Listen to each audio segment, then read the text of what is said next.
All right, we'd like to welcome everyone to the Provo Municipal Council work meeting. It is Tuesday, November 19th, 2024 at 2:01 p.m. The elected officials here today are Councillor Becky Bogdan, Councillor Gary Garrett, myself, Catrice McKay, and Councillor Craig Christensen. All this is a public meeting. Only the presenters and those invited by the council may speak or ask questions, unless otherwise invited by the chair. Please wait to speak until called upon by council chair. When speaking, please be sure to use a microphone so that the record is clear and those attending virtually can hear you. Also, please be sure to limit side conversations as they interfere with the audio recording. If you need to have a side conversation, please step out of the workroom. It is proposed that we approve the following minutes: March 19th, 2024 work meeting minutes and November 5th, 2024 work meeting minutes. Are there any objections or requested changes? See no objection, I declare the minutes approved by unanimous consent. I also want to recognize that Councillor Travis Hoban has joined us. Our first item of business is an ordinance amending the zone map classification of real property generally located at 1534 East, 1100 West. This is presented to us by Aaron Ardmore. Okay, so this one is going to be on your night agenda tonight. So this one, we've been working with the applicants for a long time, trying to get it right. So we've taken them through a number of concept plans. They ended up with this, as you can see in your packets. What the city staff development services and the plan commission love about this one is it checks a lot of the boxes of general plan goals for varied lot sizes, different product types, different price points, all within one community with a really well thought out open space element. So they're requesting to go from the A1 zone to actually 3 different zones to get this done. They have 12 acres, about 12 acres of LDR zone. Then they have R1 zone for the majority of it, and then they have a CG zone on the corner there. So that's going to be the request tonight. I'm happy to try to get any answers to questions that you may have for now or later. First of all, we'd like to recognize that George Hanley has joined us and Becky Bogdan has a question. Okay, so I should start out to say I appreciate all the effort done in this. And I know how many proposals we've seen in the last decade, so I do really appreciate this.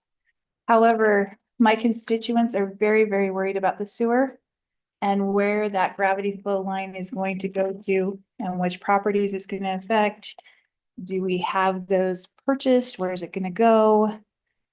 What does that mean for the applicant is currently working with the adjacent owners all along Lakeview Parkway over to Epic Park. So the current, and that's not what I'm hearing from my current landowners along the Lakeview Parkway. All right. So the current line would go with this kind of follow the same line as Lakeview Parkway, just a bit to the north, so it doesn't impact the road at all.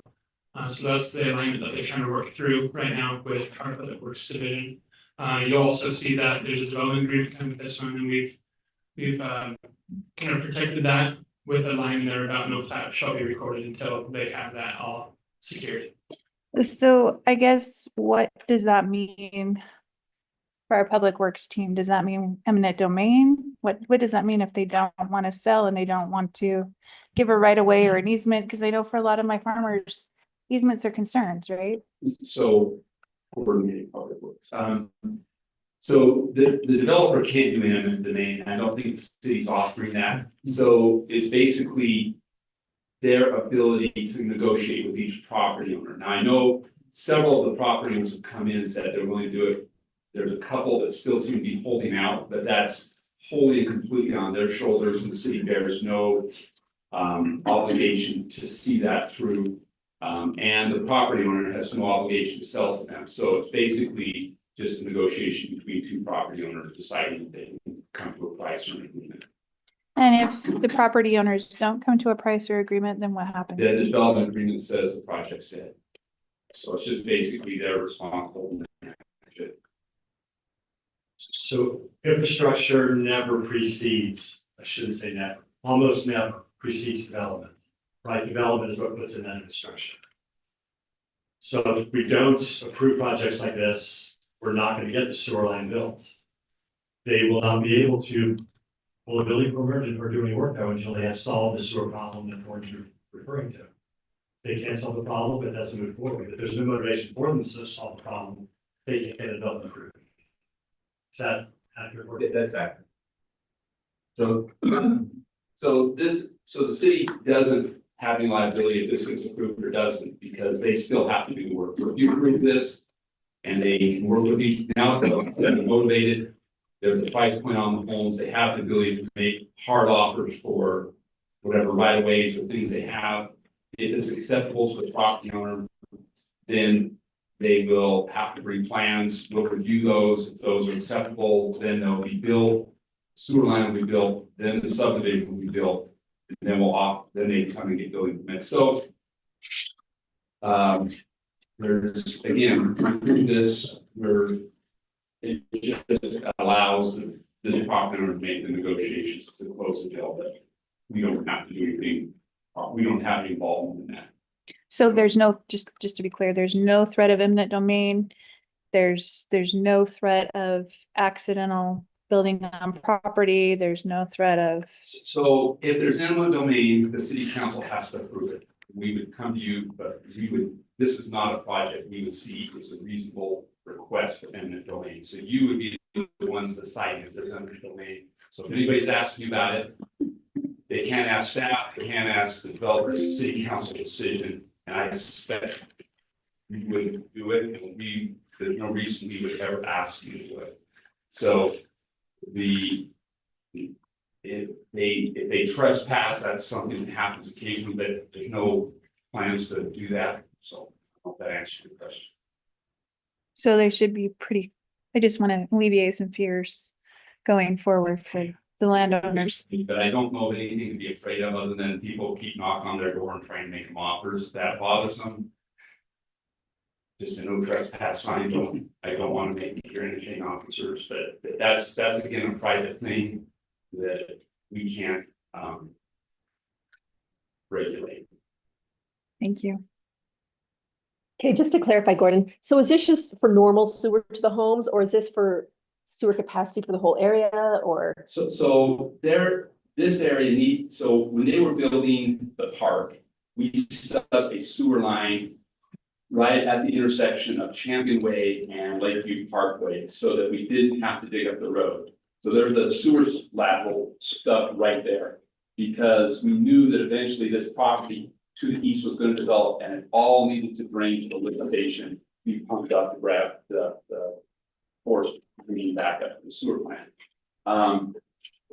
And so these people are at the very east end, and they have a sewer line that needs to go through about half a dozen to a dozen properties before it reaches the stuff the city did. And so you have a map you can show. I know, but I'll bring in a larger one tonight because. Okay, So this So- is just normal sewer yeah, capacity for the development? so this is, It's all offsite work, but it's very typical for the situation.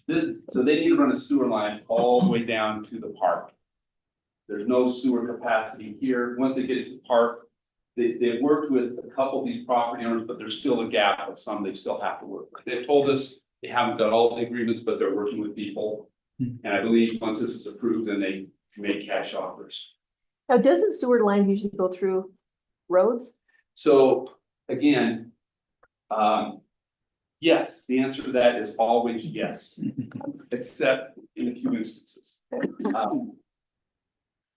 We would love to see it come through the roads through here, but some of these property owners aren't ready to develop. And the likelihood that we would get it in the right location is zero. And so it's better just to run along here, and this will be over a trail and green space in here. So right along Lakeview Parkway, there's going to be a trail and okay, an so open that's space, where so we'll be running along there. But yes, we want it in roads. Gary believes that very strongly, and I support it, so. Okay, any other questions for Aaron? Gary Garrett. Aaron, I noticed in the planning commission meeting notes and minutes, one of the or more of the commissioners talked about encouraging some sort of owner occupancy requirements, or at least having us discuss that at the council level. And then that was in your planning commission notes as well. They made reference to the fact that some residents had expressed concern about owner occupancy of these properties as opposed to investor purchase. And yet, as I reviewed the development agreement, I couldn't see any reference to that. I don't know if I missed it. I did see the notes that were highlighted in yellow that talked about different, let's see here, installing and maintaining an open trail, open fencing along Lakeview Parkway, and one other issue. And then there were open letters D and E. I don't know if those are for us to propose additional. We anticipated there being more to this. They've known that this is gonna be kind of on everybody's minds. We let all developers know at this point when they come to us that the city's looking for sale products, the city's looking for owner occupancy products. So they're aware of it. Okay, To what level though they're willing to commit to that, to what level the council wants them to commit to that, okay, that's for a discussion with them tonight. They'll be here to Okay, discuss these okay. things. But without those numbers, there wasn't really anything to put on those lines. But Right. We did leave openings for. I just wanted to make sure I was reading that correctly. Yeah. Okay, thank you. I had the same question, and this is, this is really a dense, development. Mhm. And I think and I assume that there's an HOA with the open Yes, there space. will be- So I think we have the tools to, and especially with the density they have, to work towards a development agreement of homeownership, or they have to be lived in for a year before they can be rented or something with each purchase. Those are some ideas that the planning commission told me to start thinking about. Great. So they might come to me with answers tonight, or they might just be looking for suggestions. Thank you. Counselor Christensen. But they're looking for a vote tonight, right? Yeah, they would hope for a decision. Well, how do we decide that without knowing what that is? Are you expecting they're gonna offer that in the meeting tonight? Through the discussion, a proper would typically come out through that discussion, and then we'd wrap that into the development agreement, which they would have a year after the decision to send from there. Okay. Councillor Christensen, I guess I'd add on to that and say, staff, when they're working with the developers on proposed development agreements, I mean, they have the ability to kind of guess what you might want and state opinions about what you might want. But at the end of the day, developers have an incentive to not promise anything more than they have to promise. So it's not unusual for them to come and to want to hear from you in the meeting what you actually expect. So there's, to the degree that there is something that if it's not promised, you would not approve the rezone, you should say that in the meeting. You should say, I'm inclined to vote no because I don't have a guarantee of the following things. And then that signals to them that if they are willing to promise those things, they need to. Anyone else? All right, thanks, Aaron. Next, we have a discussion regarding cat animal control and a trap and neuter release policy. And it's presented by Malia Daly, our policy analyst, and David Pyle, our council intern.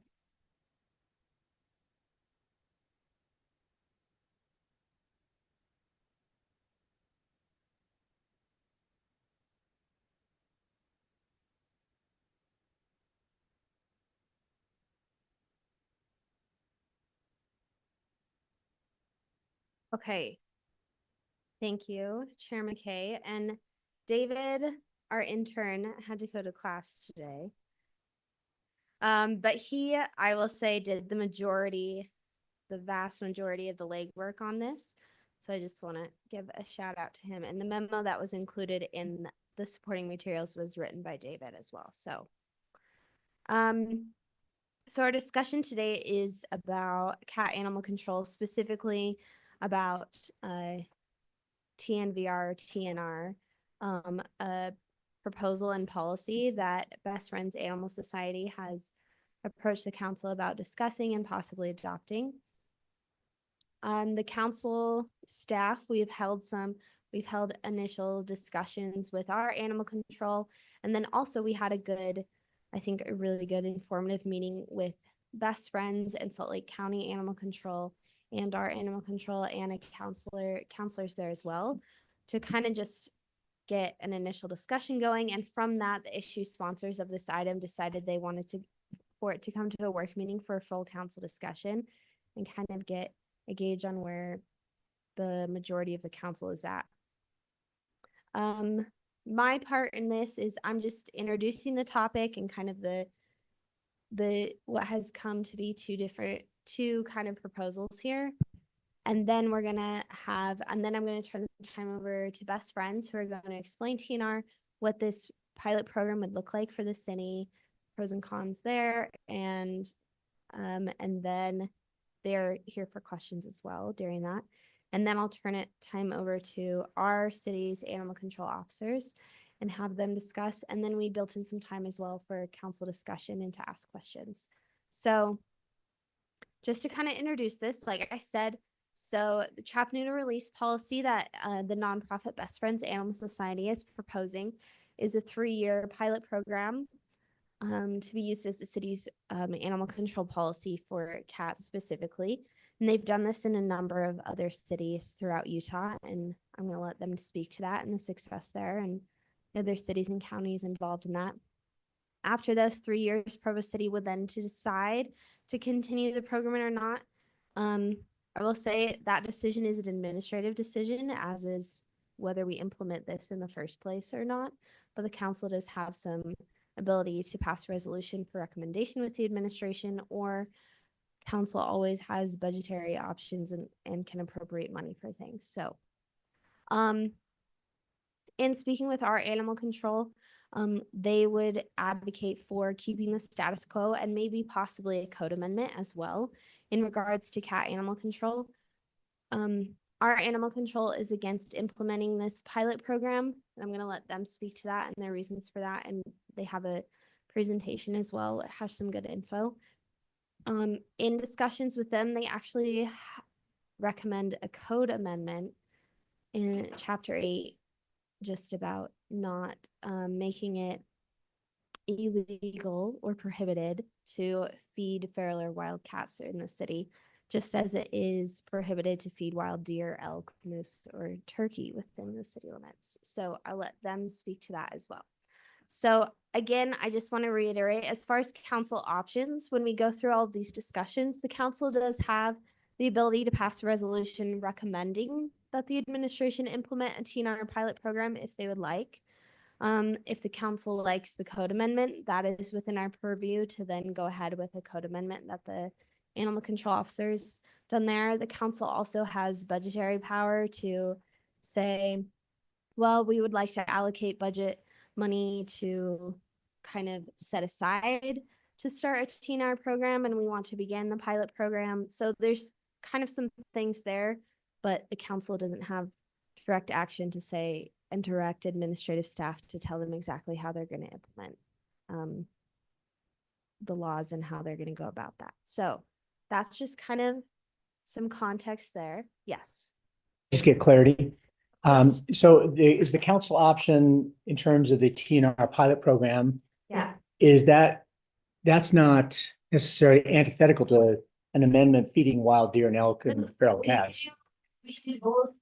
We can be creative with this. The slide does not kind of illustrate all the different options here. This is just a really basic thing there. But yeah, so I would say during our discussion, if you think of different questions or different pathways that you want us to be with those, then we can definitely hold those discussions, and Brian can kind of help us the administrative council role there. Does it have to be a 3-year trial pilot? That is a question best asked to Best Friends, as far as what the funding will look like and the implementing and all of that. I'm not sure the details of how 3 years was decided on. Okay. So they'll probably be better to answer that. Okay, so with that, we're going to turn the time over to Best Friends. I'm going to let them introduce themselves, and I will just make a note so we have a lot of people here.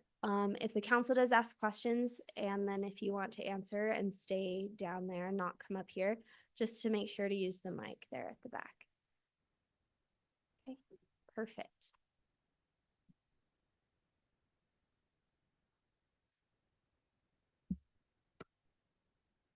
Good afternoon, everyone. My name is Scott Giacopo. I am the Director of National Shelter Support for Best Friends Animal Society.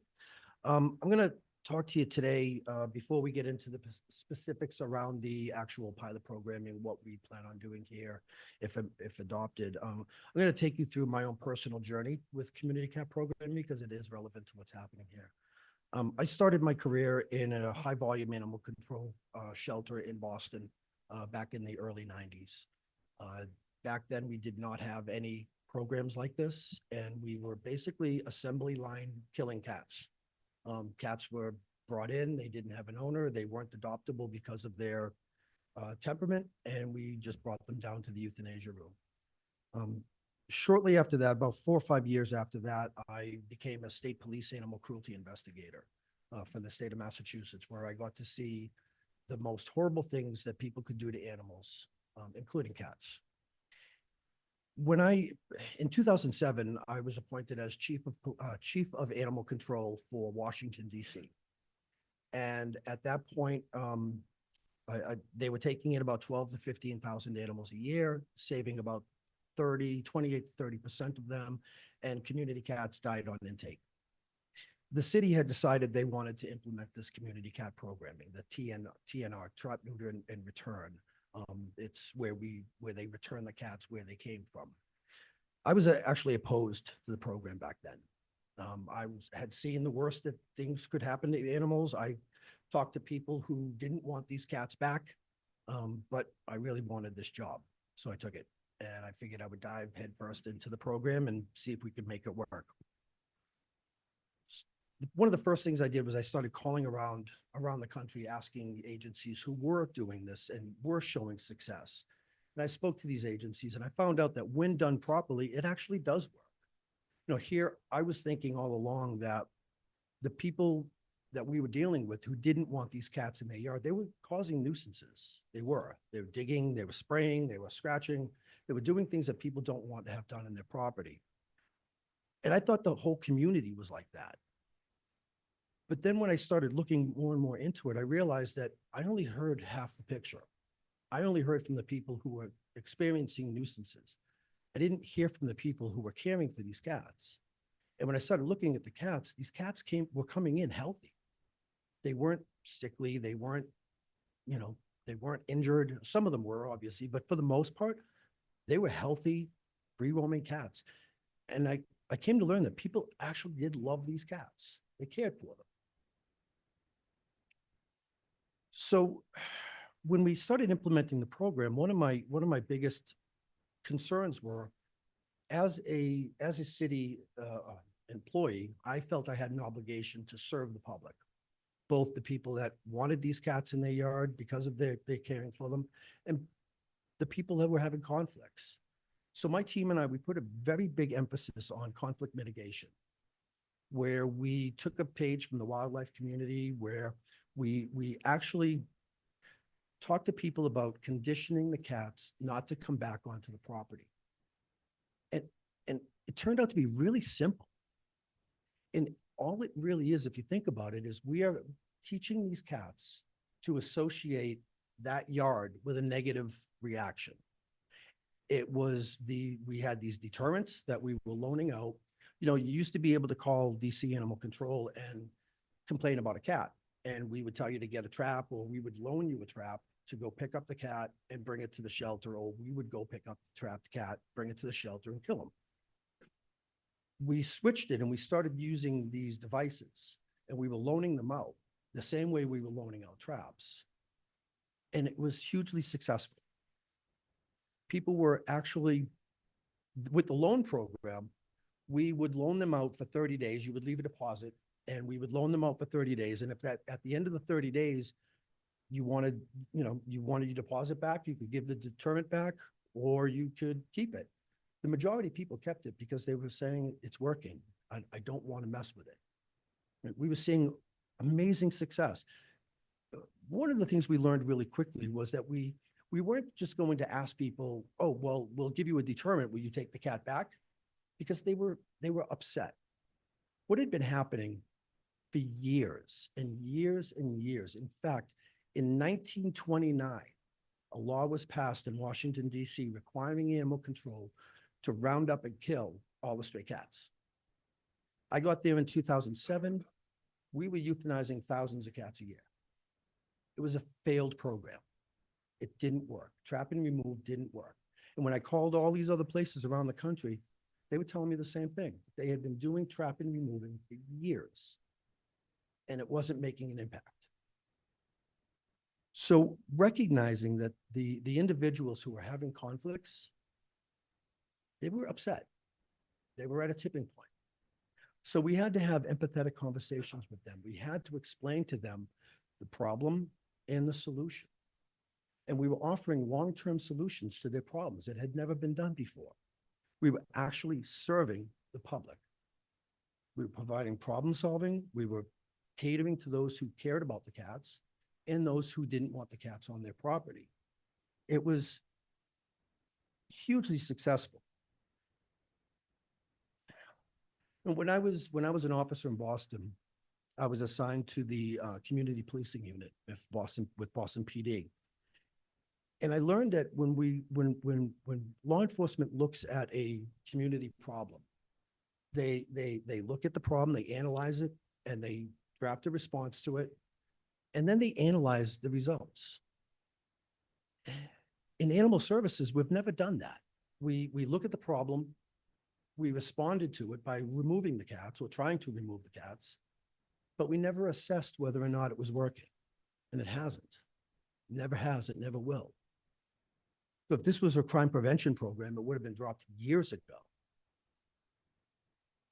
So in 2017, I was asked to join Best Friends, and I came on board to go around the country teaching agencies how to implement these programs, specifically working with animal control officers to have those types of conversations. Because we all know if we're upset about something, we can't have a rational conversation. I'll give you an example. I just dealt with a service provider at my house, and they did not provide me the service I wanted, and I was demanding that I want my service. And they couldn't have a rational conversation with me because I was excited. They needed to de-escalate me, just like we need to de-escalate when someone is complaining about a cat digging in their garden or scratching the top of their car or spraying on their house. Incidentally, sterilization solves most of those conflicts, because when they sterilize, they don't spray. Won't get too far into that, but one of the biggest conflicts that we see is the spraying, and that goes away once the animals are sterilized. So when I came to Best Friends, my job was to go around the country and work with agencies. And that's really where I started seeing all these studies that were being thrown around. And I know I was looking at some of the documents that were provided today. There's studies on both sides. There's studies that say it doesn't work. There's studies that say it does work. I've never been an academic, but I've been in the streets, and I know what we have been doing doesn't work. And I know that implementing a program like this solves the problem. It serves the community. One of the biggest problems that I've seen in trying to work with communities to implement this program is that change is hard. When you've been doing your job the same way for years and years and years, you do it through muscle memory. You don't think about how to do your job, when to do it, and what to say. You just go out and you do it. When we implement these programs, it's uncomfortable for officers sometimes to have to change the way they approach a situation. And they look at it as more work, when in fact, it's actually less work. One of the things that I loved was after about 8 or 9 months of implementing this program, one of my animal control officers came to me and said, "Chief, I don't have any cat calls on my log anymore. Our call logs were diminished from cats." We relied very heavily on volunteers and the community who, if I'm not mistaken, there's a lot of people in your community right now that are already doing this or wanting to do it. Once it became okay, they stepped up to the plate and helped us. In 2019, I was elected president of the National Animal Care and Control Association, and I was able to meet with agencies all around the country. We adapted this policy as the preferred method of dealing with community cat problems within the communities. There are communities all over Utah, try and figure out how to advance this.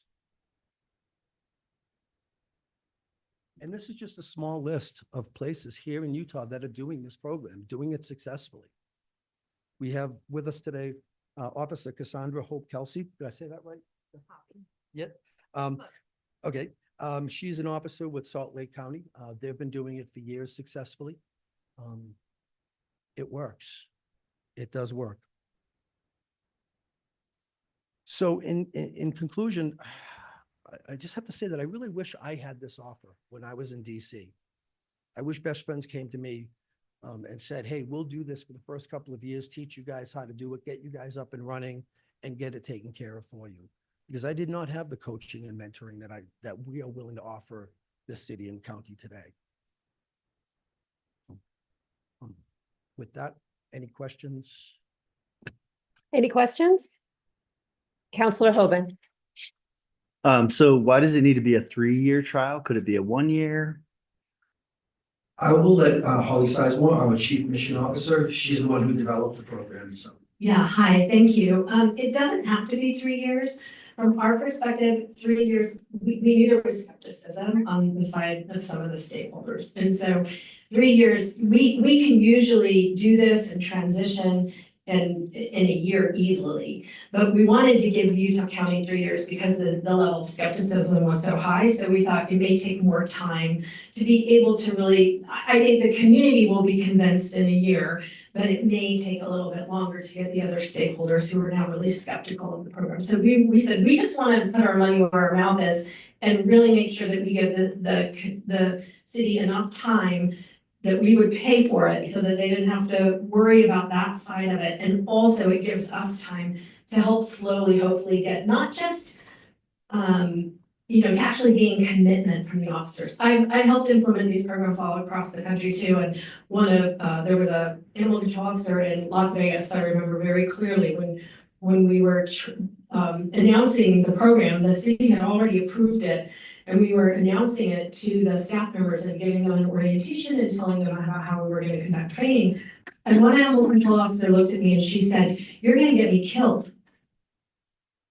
And my heart just kind of sank because I could see that she was really afraid. And so I spoke with her after and I said, just, give it a shot and we're committed. It's one of the reasons why we're committed to having people helping with the conflict mitigation. We're not asking the officers to do all of what, that's why we're committed to having a paid person, maybe even more, depending on how many other smaller towns want to also get on the bus.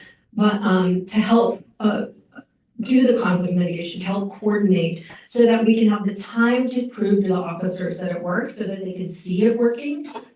So we're willing to commit, but if the city at no time would they have to say, if it's a 3-year program, the MOU can and would be written that the city could get out at any time, and that's typically how they work with 30 days notice. We would hope that you would give it at least a year. And I think we could do a lot in a year. But we're willing to do it for 3 years, mostly because we really want to support this community and making sure that it's really solid. Give you lots of time to figure out how to pay for it after as well. And Holly, if I may just touch on the part about training the officers, in my world, I notice, and animal service officers never get the respect they deserve out in the community. They never get to be the heroes. And when we remove a cat from a community, we're doing so to make one person who's having the conflict, we're making them happy for a very short period of time because another cat will come. We know that. Without question, everywhere in the country that has this problem, it's the same thing. Another cat will come. And we'll have to go back out and get that cat again. Meanwhile, there are people who are caring for that cat who view animal services as the enemy. Right? Because they're the ones taking the cat away and they know the cat's dying. So when the animal control officer gets to serve the public by catering to both the person who doesn't want the cat on their property anymore and gets to work with the people who love the cats, care for the cats, and help the program, the animal control officer gets to be the hero. That's really what I want, sir.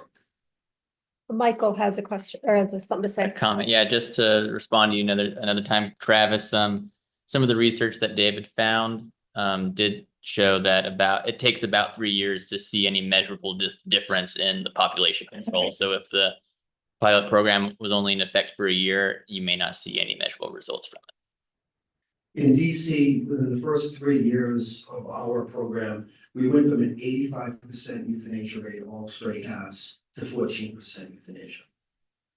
That was within 3 years, and we didn't have the resources that Best Friends is willing to provide. Counselor Hoban? I guess just help me understand, because it seems counterintuitive to put a cat back out there. It's going to end up in somebody else's yard. You get another call again. It just seems like the logic tells me, at least in the short to medium, term, that, and maybe I get it's a long-term play, right? Like over time, you should have fewer cats out there because you're neutering as many as you can. But you've immediately fixed the problem and they don't reproduce if you get rid of the cat altogether, right? And as brutal as that sounds, it seems like you would just get more calls and require more resources. And so I'm really trying to overcome this hurdle in my brain because I'm trying to be open-minded, but it's a hard one for me to overcome logically. And I agree. The difficulty is not eradication has been attempted in so many places, not even just in the United States, around the world. Even on islands, eradication has been attempted for decades. It doesn't work. We can't keep up. We can't trap our way and move our way out of this. When we remove a cat, the mortality rates could go up a bit later. I'm not a scientist. I don't know how it all works, but I know that when we remove a cat, another one shows up. And no matter how many times agencies have tried to trap or even use poisons to get these animals out, it doesn't work. And it's a problem that we've been dealing with, like I said, in DC from 1929. I don't know how long you all have been dealing with it, but I'm willing to bet decades that this has been a response to the problem that has proven ineffective. It just doesn't work. So what happens? They start overproducing. We can't trap our way out of it. So what happens? And by the way, the public who cares for these cats, they're the ones who are going to step up and help get these sterilized once there's an option. Once they don't have to hide. Once they don't have to, I see that there was a feeding ban recommended. Those have been tried so many times in so many different places. And all you end up doing is turning a law-abiding citizen who cares about these animals into a criminal. And we're not going to stop them from feeding. I think to add to that, I do believe that if trap and eradicate was performed with the same sort of vigor and volunteerism and money as trap, neuter, and return, it would be as successful. But it's not popular with the public. Most people, and in Utah County, we did do a survey, very clearly the public is supportive of this humane alternative. And then when they even learn that it will, when they learn that the service is available, they do step up. You don't get many people volunteering to help trap cats to have them killed. You don't get a lot of people wanting to give grants or provide resources to having cats killed. So it really is the fact that they could both be equally effective if they had an equal amount of resources.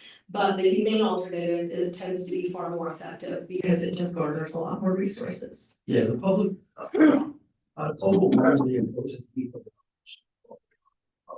And the other thing I wanted to touch on too is, there's a lot of talk about wildlife, how cats affect wildlife in the community, and it's true. But they're there. And trap and remove is only going to stop this particular cat, but another one's going to take its place. And we know that for years and years and years and years and years, these cats are here and they are posing a threat to wildlife. We all want the same thing. Our ultimate goal is to have less cats out roaming the community. And we know that trap and remove has failed. community cat program, trap, neuter, and return has proven effective. The only places I've seen it not effective is when it's done willy-nilly.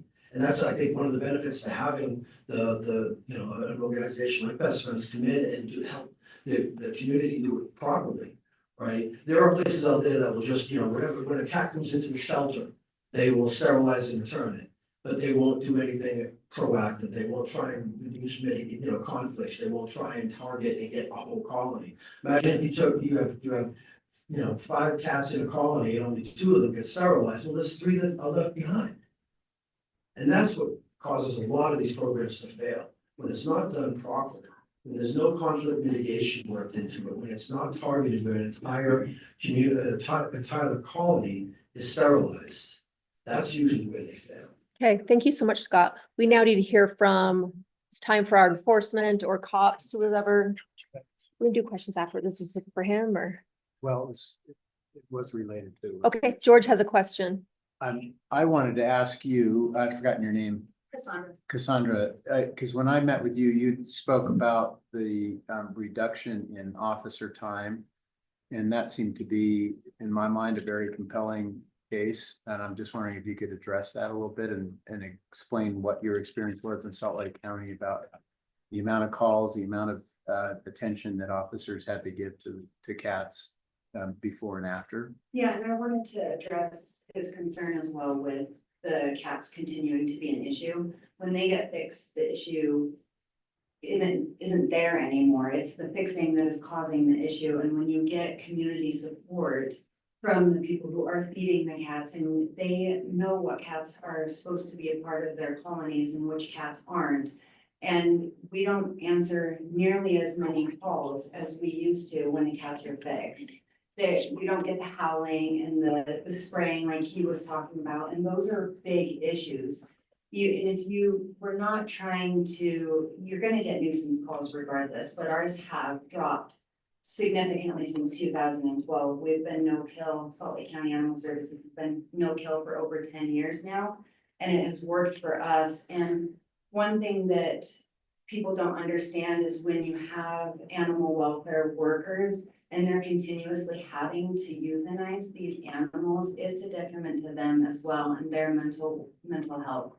And when you are a part of these programs where you can educate the people who think that they're a nuisance or are causing them a nuisance, you educate them on different ways to solve that and keep the cats off their property. And then you go over to the other side of the people who are feeding the cats and showing them that they have your support as well. Overall, it's better for your officers. It helps your officers in knowing that they are doing good in the community instead of being seen as somebody who's not solving the issue because you just get more cats that aren't fixed. And people who are just coming and killing the cats when, I mean, what good is that doing? Because the next cat's coming anyways to be in that spot. When you have cats that are settled in an area, generally you won't see more cats that aren't fixed. And if you do, then you have the other side of it who is saying, okay, this cat doesn't belong here. I haven't seen this cat. We need to get this one fixed so it's not causing an issue for people. Thank you. Thank you all for your time today. Thanks. Thank you.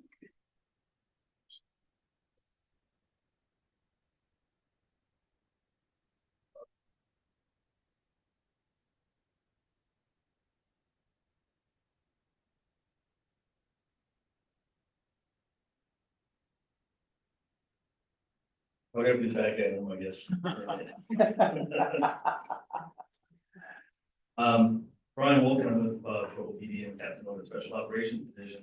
I'm not over animal control, but I spent 7 years on the our representative for the South Utah Valley Animal Shelter Board, and I was also the interim director for a short time there at Subas.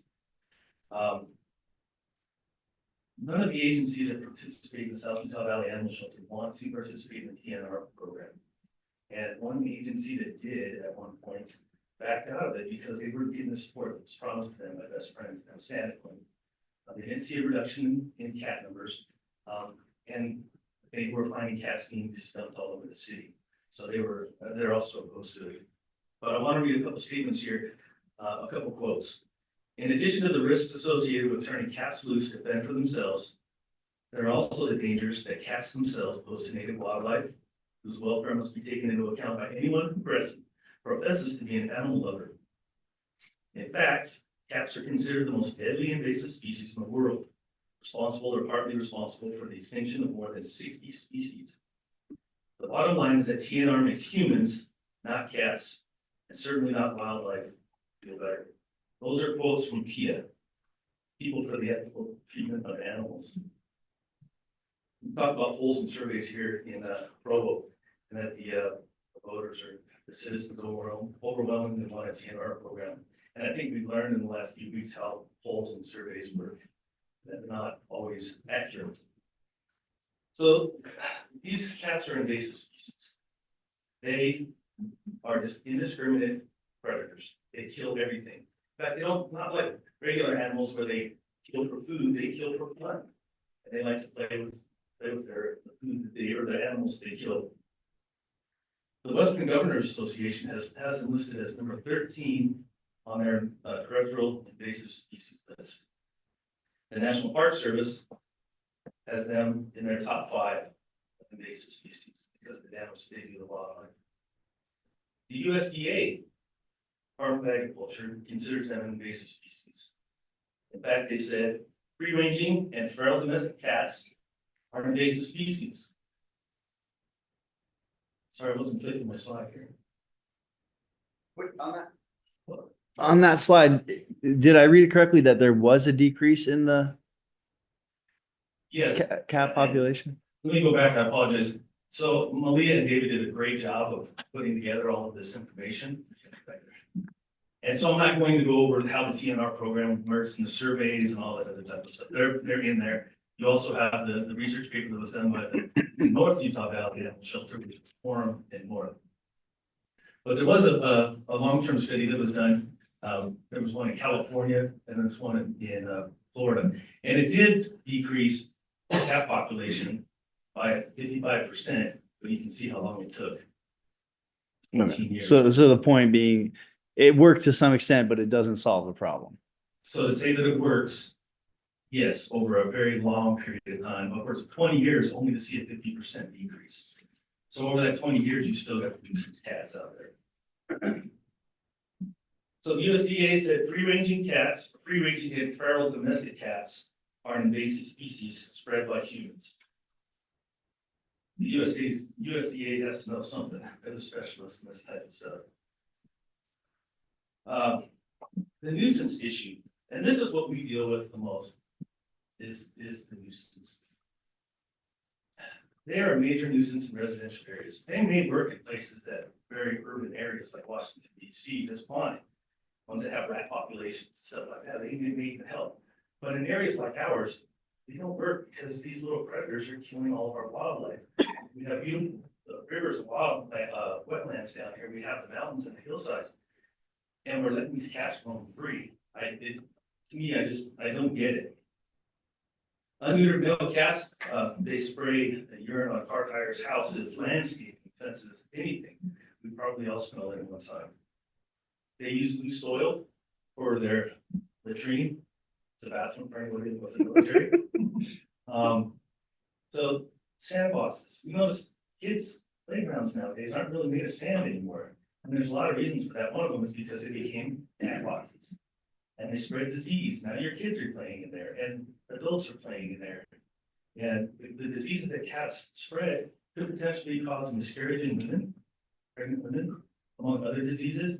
And I wish I had more time because our veterinarian from the South Utah Valley Animal Shelter, he would come and talk about some of the diseases that cats spread. They damage personal property by scratching and climbing. I have a neighbor that had a boat. He left it partially uncovered for the winter, unfortunately. When he uncovered it in the springtime, completely destroyed inside, both from the cats scratching up all of the upholstery in there, spraying all over the place, and urinating and doing his business there. Not only that, but they can also injure other domestic pets. So the TNR programs have consistently failed. We can see surveys on both sides and say, yeah, they work, no, they don't work. But they facilitate the spread of diseases and maintain cats in an unsafe condition. Feeding the feral cats, often associated with TNR programs, does not reduce predation on wildlife. And taxpayers burdens with increased costs once the pilot program ends. So let's talk about the pilot program for a second. Yeah, you asked why it was 3 years. Yeah, I'm gonna use the bathroom, but I'll listen. That's right. That's science. We will see a reduction in the number of cats that show up at the shelter. Because those cats, when they're trapped, neutered, released, the tips of their ears will be cut. And then they will never be allowed back in the shelter again. In fact, if I were to trap one of those cats, my only option would be go out and let it go. So yeah, the numbers are going to go down. That's just basic math. The problem is that that nuisance is now left back in the community. And I asked our animal control officer back there from Salt Lake during one of our meetings. So if I have a nuisance cat that I've trapped and I can't take it to the shelter, what do I do about the nuisance cat? Well, we educate you. That doesn't solve the problem with the nuisance. Or we could even put a deterrent up, I was told. The cats don't care about the deterrents. And we've seen that as well. They don't work. That's all. But he's very regulars. The Provo stance is that this is bad policy, and there are a lot of agencies that have gone through this. And I'll be honest with you, I'll be frank. The reason that they've gone into a TNR program is just the pressure. They have a lot of best friends has a lot of time, a lot of people put a lot of pressure on people to try to get TNR programs introduced, whether it's good or bad. And for us, we feel it's bad. Because the TNR programs have shown that they fail because they do not operate in a closed system and they cannot spay and neuter enough cats. If they trap a cat and it's vaccinated for rabies, how long does that rabies shot last? A year, 2 years? Then they have to get a booster. They don't capture those cats again, so they don't get revaccinated. So there is a potential that they could spread disease. That program I talked about in California and there was one in Florida indicated that any population level effects were minimal.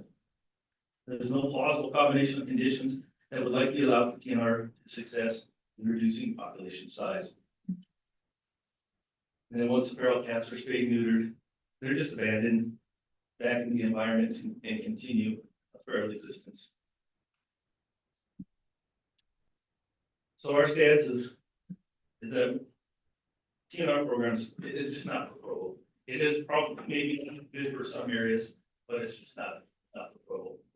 Numbers do come down, like I said, because the cats are no longer accepted, and the nuisance is there to remain. Currently, the only cats we trap are nuisance cats. So if we have a citizen call us and say, I have a cat in a trap, or I need a trap for a cat, the first question is why? Well, because it's a nuisance, this is what it's doing. It's tearing my flower beds, tearing up things in my garage, spraying in my garage, it's doing all of these things. So we only remove the nuisance cats. What service are we doing to the citizen if we remove that nuisance? They spent all that time and effort to call us, and they're concerned that this cat is a nuisance, and now we're returning it right to where we captured it, so it can continue to be a nuisance again. So if I go to someone's house because they're playing super loud music and they're a nuisance to their neighbor, I tell them to turn it down and leave. They turn it back up, and then I tell the neighbor, can't do anything about it. Got to deal with it. Or how about using a deterrent? Or how about educating those people on the noise, the nuisance? It just doesn't work. They're a public health hazard. They are an invasive species. They indiscriminately just kill other animals. We talked about the reduction of feral cats, but even 50% takes upwards of 20 years. The cost of the TNR program, it will be supported by taxpayers once the 3-year trial or pilot program is over. And we estimate the cost to each animal will be $300 to $400 per cat. And that's more than what we pay now. Once the TNR program started, it will move back. Now, why is that? There's no going back, because the pressure that you would receive from the animal advocates, They were just in the media and everything else, it would just be all over you, probably wouldn't be able to go back. So it's a political will issue. Yes. We feel that there's a better alternative, and best friends mentioned this about feeding cats. And I'll let Jason talk about this quickly about the people that feed these cats. They are the ones that contribute to this, because this is not a cat problem. This is a people problem. The people that feed these cats, the people that feed the feral cats, that adopt more cats and bring them to their homes where they've got 10, 20 cats. We feel that there's an alternative, and Best Friends did this at one time. I'm not sure whether that's been resources on this, but a low-cost spay and neuter clinic, where we could have the responsible cat owners in our community that may not be able to afford to have their cats spayed and neutered, go to a facility such as Best Friends, have the spay and neutering done, and now we would reduce the population of having the cats that way as well. It seemed to me like that would have been an effective program. It has since ended. I'm not sure why.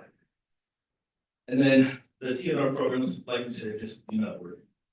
USDA reports are stated TNR fails to reliably reduce free range cat population due to the inability to achieve a 70% or higher annual sterilization rate and increase in abandonment of new cats at TNR sites. We appreciate what Best Friends does and the fact they want to save all these cats, but these cats they're a nuisance to these people that call us and that we trap and take to the animal shelter. Councilor Can Christensen. I just be clear about that last one? So the USDA said it was a failure because it didn't achieve a 70%? Yes. Seems like a very high bar. Yeah, it seems like I didn't do the study, they did, and if they aren't able to achieve 70% or better, then the program just doesn't work. Wow, Maybe you have to reach like a critical mass of sterilization before it really drops off. that just seems like a very high number to consider success. I was just curious. And with that, over the questions. Councilor Handley. So you and I have spoken about this before, but I just want to kind of repeat something I said in our previous meeting. I'm very sympathetic to all the issues you raised, but I don't see any way in which the status quo addresses any of those issues to our satisfaction. I mean, I don't see anything about the status quo that's helping with the population. I don't see anything about the status quo that's helping with the spread of disease. I don't see anything about the status quo that's reducing the nuisances. I don't see anything about the status quo that's reducing threat to wildlife. So I agree, all those are issues. It just seems to me that we've got a status quo that has not been working and that is requiring our officers to spend an enormous amount of time dealing with a problem that we have reasonable evidence to suggest, because we've got local examples. I mean, Santa Quinn sounds like an exception to other rules, but if that's where we end up, we can always go back and rescind the program. But it seems to me that we've got reasonable grounds for believing that it's worth trying something different. I'm wondering what your response to that is. Well, and I'll let Jason talk about that as well. We feel that if we were able to deal with the people that are causing the problem, we would probably be able to reduce some of the numbers. The fact is that most of these cats, these feral cats we're taking in, they're not healthy cats. These cats are very unhealthy. They have some health issues. Oh, you know, But how does your program deal with the health issues? What I'm saying, I mean, at least in the TNVR, you're getting these animals are getting vaccinated and they're getting spayed. So they're getting vaccinated once, and that's only the one time. How many times are you vaccinated? So we don't, because if it's a feral cat that is unhealthy and the vet determines that that cat's unhealthy and should be released, then it most likely use that. But do you have any evidence that that program is reducing the diseased cat population in Provo? Diseased cats, I do not. Well, you have none. That's what I'm saying. There's no evidence that the population is being controlled through euthanasia. It's certainly not being reduced. Yeah. Right? And the problem with the police department and animal control is that we deal with the nuisance issues from the public. And how do we tell the public, yeah, you've got a nuisance, but we're not doing anything about it. You got to deal with it, or better get a deterrent, or let's educate you on this cat. it's allowed on the property, it can destroy whatever it's want, we can't do anything about it. What's That's the issue. But again, what is it about the status quo that's addressing that issue? And I'm not hearing anything. I mean, if you come in and you kill a cat, I've had 7, I mean, I know it's a different animal, but I've had 7 raccoons killed in my backyard. And Why they are we keep, releasing those? they're not coming back. I mean, they keep coming back, so I'm not gonna kill anymore. That was a mistake. I've got to come up with some other solution. And all I'm saying is that that's what we're doing here, is we're just killing. And we're not reducing the population, and we're not reducing the nuisances, and we're not reducing the spread of disease. So all of those things matter. It's just that I don't see the evidence that the status quo is addressing those to our satisfaction. Right. And if we didn't remove those raccoons, now you have 14 raccoons in your backyard potentially. Well, not necessarily, because then they compete with each other. That's not true. I wouldn't have, I mean, anyway, that's a longer conversation, but I mean, they find their niche, right? But if I'm neutering them, then there's a higher likelihood that the reproduction isn't happening at the same rate. So I'm just trying to understand why the status quo is actually satisfying all the things that you're concerned about. And I just don't see it. Okay.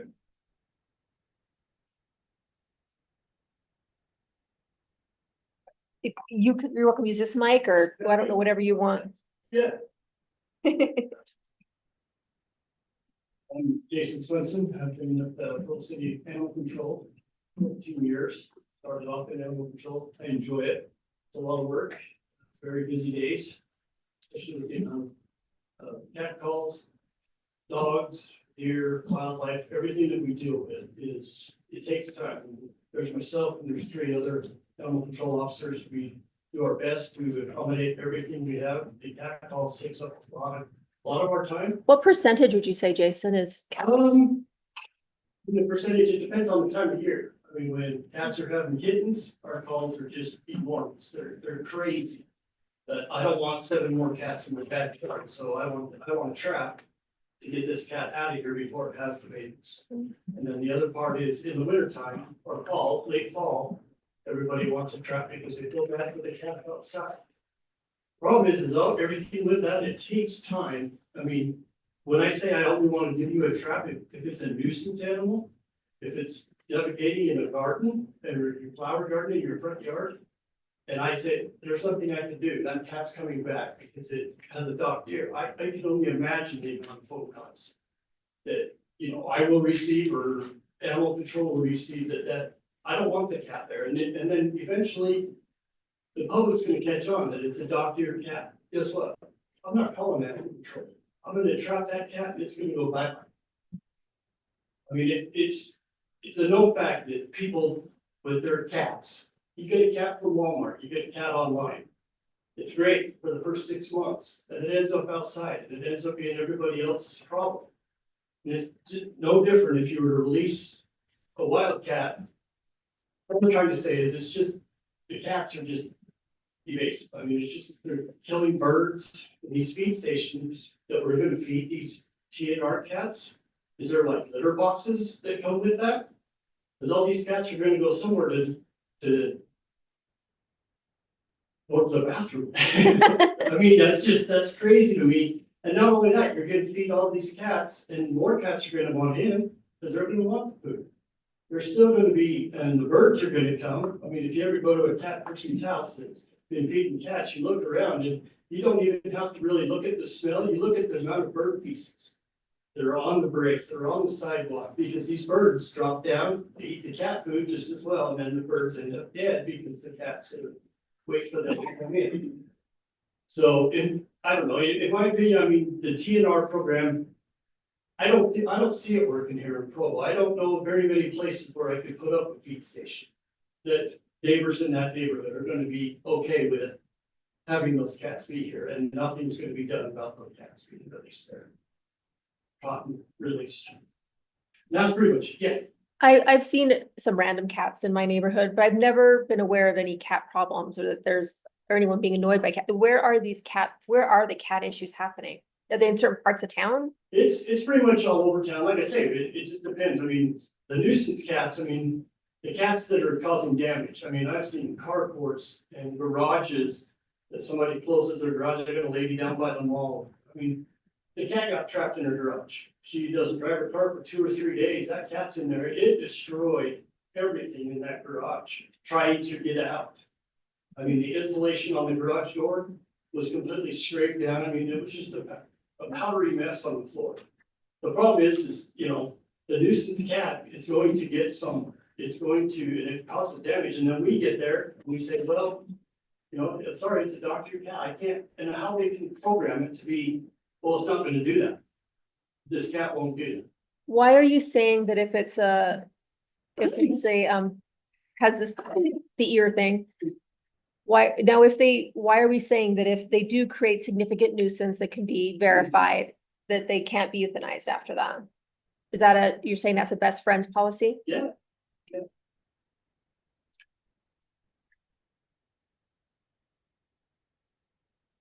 All right, any questions? You did miss so much. Counselor Bogdan. My question is for best friends. Why have you stopped that $30-40 spay neuter program in Utah County?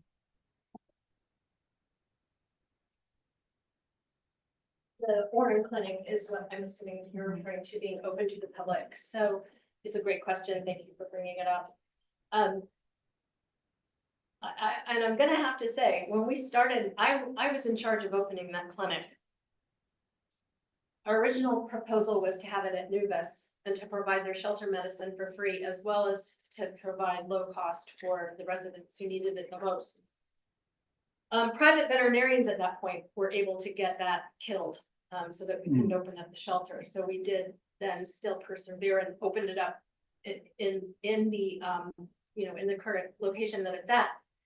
Much to the chagrin of private veterinarians who claimed that we were going to steal their business, that we were going to ruin their business, that we were going to be unethical and irresponsible in the way that we conducted because we only did spay neuter, and none of that bore out to be true. We were providing what became a much beloved service in the community that was very much missed when we didn't open up to the public after COVID.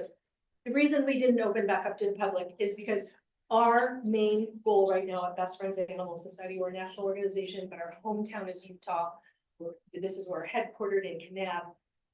Our main goal is to end the killing, the unnecessary killing of cats and dogs in US shelters all across the country by the end of 2025. And so there is a national veterinary shortage after COVID. And many veterinarians, just like our human medicine fields, they retired, and we struggled as an industry to get the kind of veterinary capacity we needed.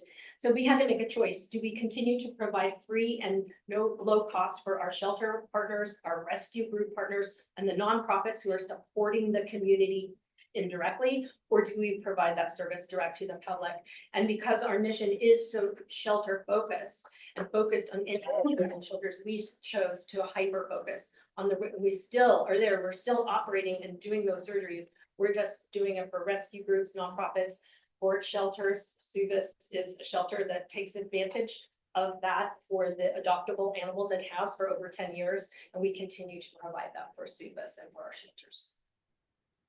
Thank you. I do know people though that, like they said, and I had this conversation yesterday, that there are people that just can't afford the $300 or $400 to spay or neuter their cats. And a lot of them, and I even know one that is going to have to get rid of her cats because she's lost housing, and they just end up right back out in the public without those programs. So thanks for the explanation.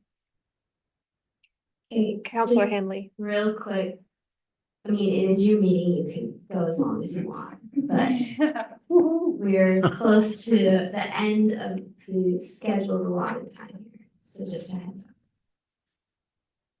I just had a couple of questions about the cost that was mentioned up here, about $300 to $400 per cat after the program is ended. I'm wondering if Best Friends has any information about that or any response to that. I don't think that would be true. And we would continue, one of the biggest barriers is the surgery cost, and we would continue to provide that resource. So you guys are really lucky in that most of the places we do this, we don't have our own clinic that can be an ongoing resource, but here we do, and we would continue to be that resource in that way. Yeah, the deterrence cost, our estimation, I think even in the documents that the PD provided, I thought they said West Valley said it was about $35 per cats for that municipality. So I'm not sure where those numbers are coming from. I don't think it would be that anywhere near that amount for you all. Do you have any information about, Captain Wilkin cited the one case of 20 years for a 55% reduction, which frankly seems better than euthanasia for 20 years because you've actually got a lower population, but other Salt Lake County and others nearby presumably have information about what their population numbers look like and what their call rates look like in comparison. Yes, the call rates they do.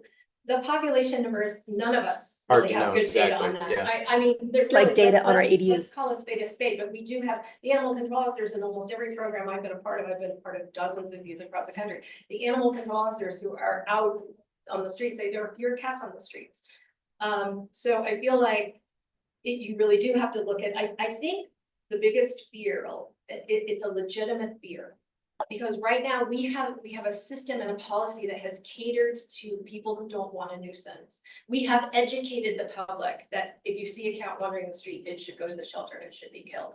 We're changing that as a society. We've been changing that slowly over the years. So I can see why people are very skeptical about whether or not it will work from their point of view, because they really are only seeing the nuisance, and they've been able to quickly and easily solve that. But I think Salt Lake County, Beaver County, the calls do go down, not just because sometimes the calls go up. In San Antonio, the calls for service went up. But the reason why is because we were doing a program, the spay neuter was happening at the city shelter. So the calls for service went up to get spay neuter services. So it can be really difficult to ascertain, is it a call for service or is it a complaint call or is it, but we would happily work on getting that data. And if the police department wanted to cooperate with us, we could help each other get the data in such a way that we could both benefit to see if it really was working. Thank you. Counselor, Garrett. A couple of quick questions and that I think can be answered quickly. Holly, I had the same question as Councilmember Hoban earlier, but kind of on the other end. Is 3 years the minimum that you're able to provide for this service? A lot of what I read said it would take 3 to 5 or even 6 years to determine effectiveness of the program. So is 3 years the outside of what the best friends would be able to provide? We're happy to discuss that. Okay. And I think for us, look, I'm not gonna beat around the bush. We are now at a place with our mission that we need to help communities who have the political will to also want help. And so if it goes well, I would say the opportunity is great. If it doesn't go well, look, I have seen police departments sabotage these programs. I really feel like you have officers that have good integrity. They are skeptical of this for a good reason.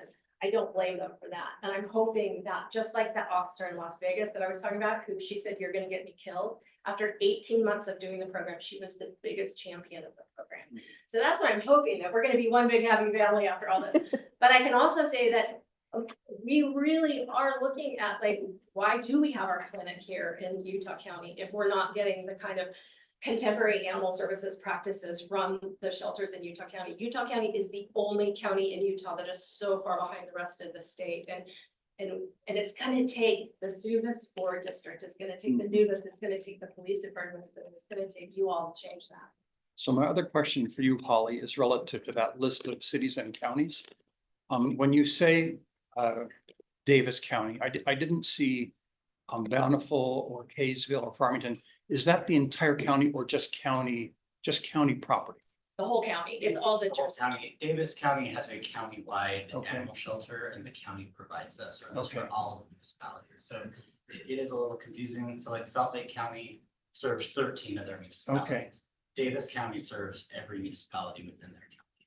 That's very helpful. And 'Cause St. George wasn't on that list, but they're Okay. from TNR so too. my bottom line question on that was, why is this coming to Provo City and not Utah County, for example?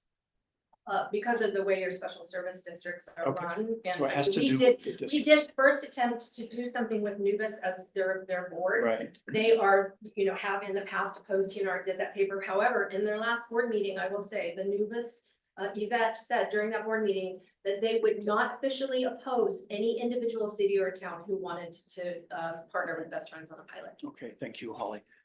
And then I just have a quick question for the administration, if you wouldn't mind. I don't know if you've had a chance to study this issue and have an opinion on it, or if you would be waiting for direction from the council. But for example, if based on the current input of Provo Animal Control, is the administration so opposed to the issue that if we were to make a recommendation, it would still be opposed? Talk about this, he is out of Chief BB's out of town right now, so when I was on the phone with him this morning, he said, go listen. Okay. And then please hold till I Okay. get back and let's get around the table. Okay, So that's where we stand right now Okay. with it. thank you. Counselor Henley. Well, maybe, Mayor, just to follow up on that, if we made a motion, I would like to make a motion that we make a recommendation to the administration. Obviously, that's all it is. So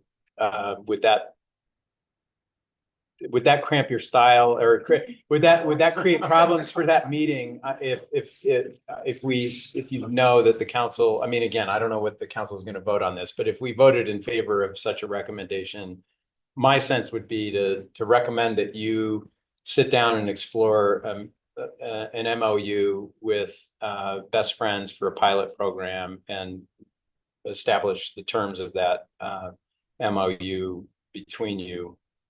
And then that's up to you and the administration. And if you feel like you have a difference of opinion with the council, then you can come back and explain that to us. And it's because it's your decision. It's not ours. That's the But beauty of that's the okay. government. I love Are you it. making a motion? or Yes, just- I just wanted to clarify that was okay. So that would be my motion, that we make a recommendation that the administration sit down with police department and Best Friends to strike and to explore creating an MOU about a pilot program. I second that. All right, any discussion on the motion? I guess I have some thoughts. This was first of all the worst stuff I've ever had to read for council, ever. If we had some more information, it would have been easier to decide. Stuff I could read for council. All the, I read every word in every study, and I was like, that is the worst thing Public Works has given me. Did you read the footnotes? That's all right. I was very grateful there were pages of footnotes. I did not read the footnotes. But I do have a couple cats. I have had cat scratch fever. That's a thing. I didn't know that was a thing, but I have had it. It was referenced in the notes that you guys gave us. But I don't know, we kill a lot of cats. It kind of freaked me out looking at the numbers. I don't see a downside to trying it. If it doesn't work, it doesn't work, and we don't do it. I don't have any problem with the political will of taking it back and not doing it if it doesn't work. But not trying it seems, except for going against our police, which that's really hard for them. And I do respect that they want what they want and that they have the much more on the ground experience than I do. But I think we should try things to see. And if it doesn't work, it doesn't work. We're not really out anything. I don't see that we lose. Because it's not any taxpayer expense to try it. So that's my thoughts. Councilor Whipple. Yeah, first, I want to apologize for being late to the meeting. One of the questions that I had that I didn't see the answer in here was in comparing the cost. So we've got, the anticipated cost with the Best Friends program.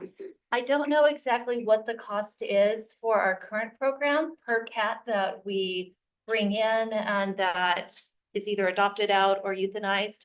But I would imagine that some of the prospective cost that our department is worried about with the Best Friends program would be duplicative of the cost that they're already spending in trapping the cats right now. So was that discussed and I just was not in the room for it?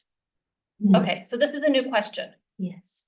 Okay, so how much per cat are we spending right now with our current program?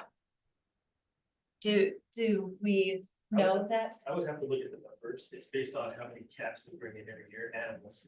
It's per animal, it's per cat. It was in our stuff. Yeah, because It was in our stuff. well, even looking at like the Nuvus packet with like the West Valley City program, like paying for the truck and things like that, I would imagine that those would be expenses that they would have been using with their regular animal control. And so it's not just a new expense with the Best Friends program. So I wasn't able to get a good sense of the real difference in the cost between the programs. And I was hoping for that information.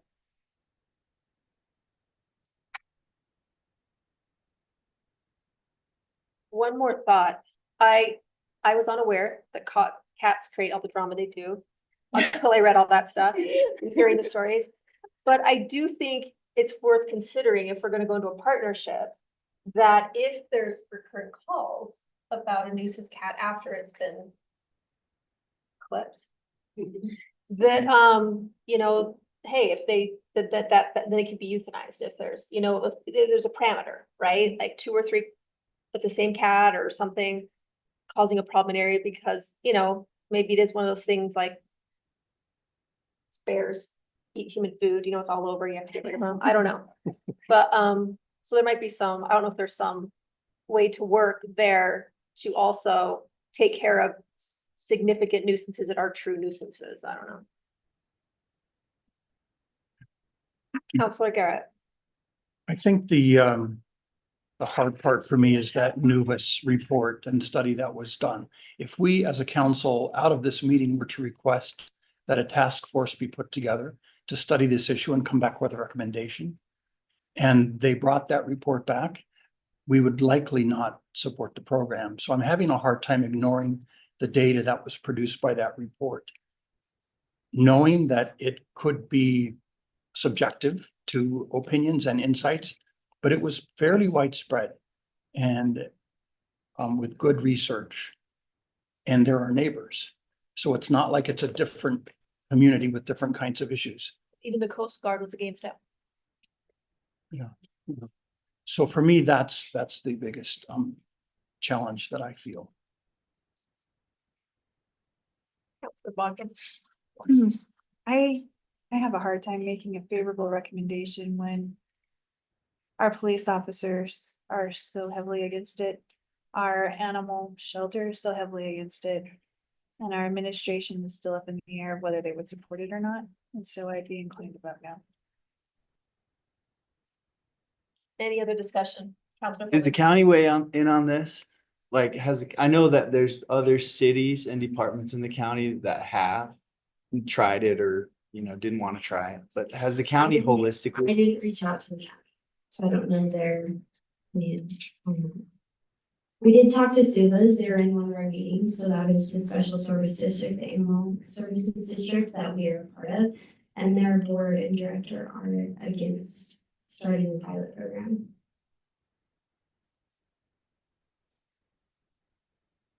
Right, we were ready for a vote? Now we're well past. Yes, our we are. We are allotted so scheduled past. time, so. Okay, this other stuff can be It's an fixed. important issue, yeah. We ready for a vote? Okay, Counselor Bogdan. No. Counselor Handley. Yes. Counselor Garrett. No. Counselor McKay, yes. Counselor Whipple. Yes. Counselor Christensen. Christensen. Christensen, I said that. yes. Like there was another. Yes. Counselor Hogan. Yes. So that passes 5-2. So Yeah, the so- administration can discuss. Yeah, the motion was a recommendation to the administration. Recommendation, so yeah. We will then work with them as staff to get that back to you. Okay. Give you an update on their work. Thank you. All right, we're not having a break, guys. Item number 3, a discussion regarding the addition of 2 full-time airport operations specialists is presented by Brian Turgeson, the airport director.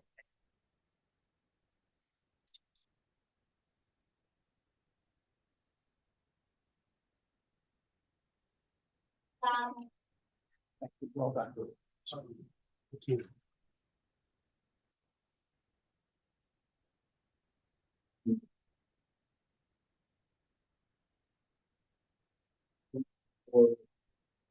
Hearing from me again. You're becoming a regular, Brian.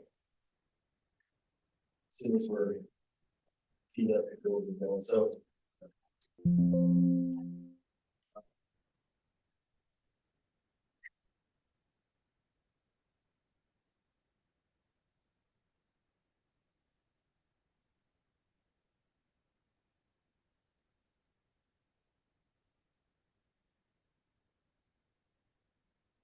All set?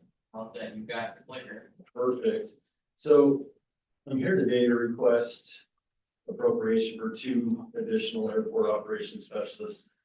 Our airport operations specialists are our entry level, do it all folks at the airport. And so, but before we get into that, in the financial portion, I just want to give you a little bit of an update about what's going on at the airport.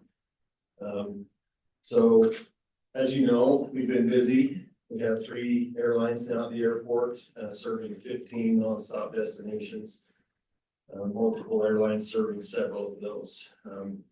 And we're super excited about some of the latest announcements, such as Washington DC Dulles, and who's serving Orlando once again, and those are amazing for our passengers and our leisure market. And obviously with American, we have a market now for business travelers as well, which is what we're focused on at this point. So just a few things about, you've heard the airport's busy and it's doing really well. The background of this graphic is from our master plan that was approved in 2019. And you'll see the purple dotted line, that was the projection if we did nothing with the old terminal and continue to operate in that building. And then the green dotted line is what was the projection if we built a new terminal. And so that was the projection that was approved by the FAA in our master plan. You can see the near vertical blue line, that is the actual enplanements that have occurred over the last 2 years at the airport since we opened the terminal. So we've doubled enplanements, which again is people getting on a plane in Provo.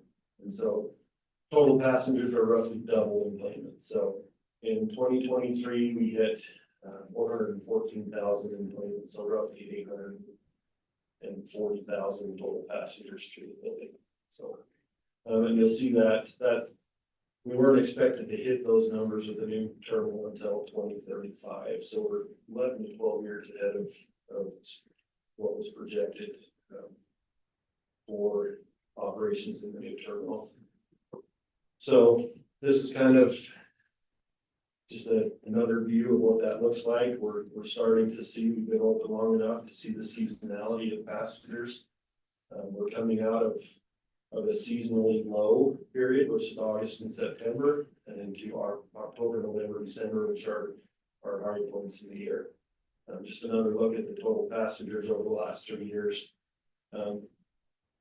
This point is an interesting one. So from 2022 to 2023, we were the fastest growing airport in the entire country. So 3,300 airports in the entire national system of integrated airports, we were the fastest growing of all of those airports. Yes. Right, just for clarification. The September looks such an outlier. Yeah, so that's here because goes we were closed. Correct. So So here I just goes want to September. clarify that. We were actually closed for 2 weeks. No, not the crash. That was construction. We closed down all the, just so everyone's like, wow, that was a rough month for you. Good We were point. closed. Thank you. Yeah, that was, we were doing work right up next to the runway, couldn't operate. The airlines chose to shut down for 2 years rather than 2 weeks, sorry. And so that's why that was as low as it is. And obviously they made that decision to close for 2 weeks because September's a pretty slow month. Anyway, so we're coming out of that. If you go by the airport today, you'll see it's noticeably busier just based on the activity in the parking lot. And then just a typical day at the airport based on the passengers there filling up the terminal, which we love to see. So we've talked about this in the past.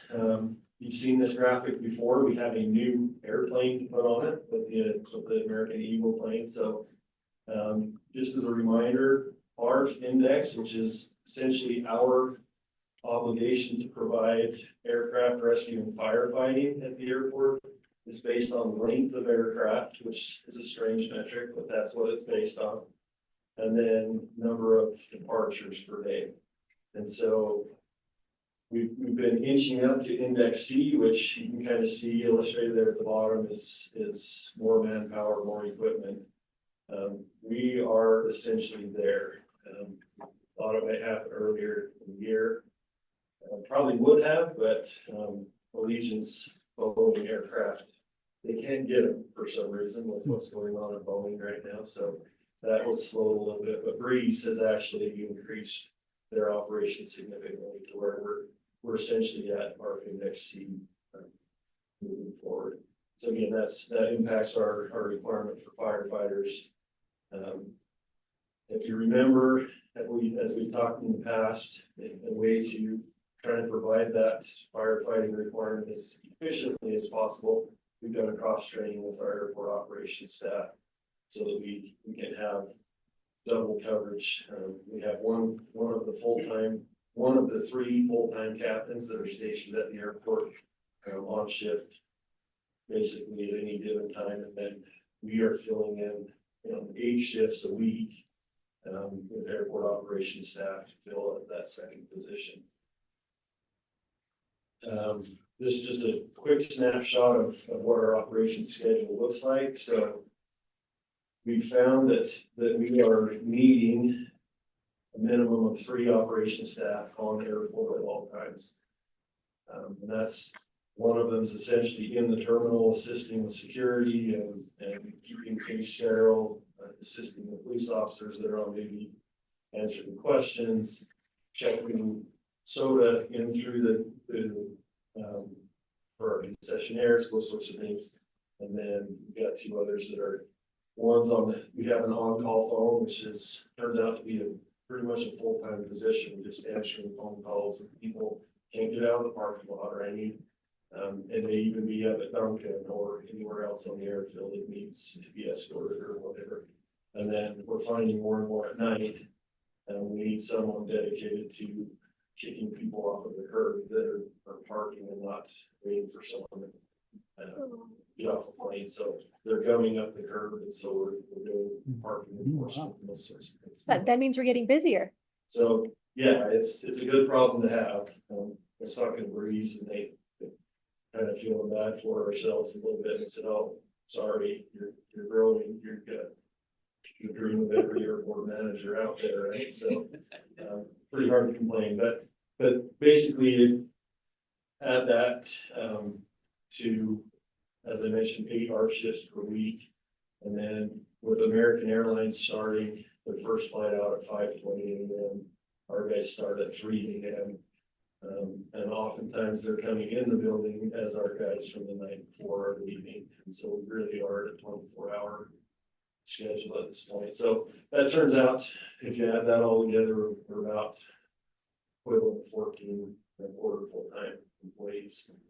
And our current operations staff, we have 7 full-time, and we utilize part-time an awful lot to help us meet our needs there.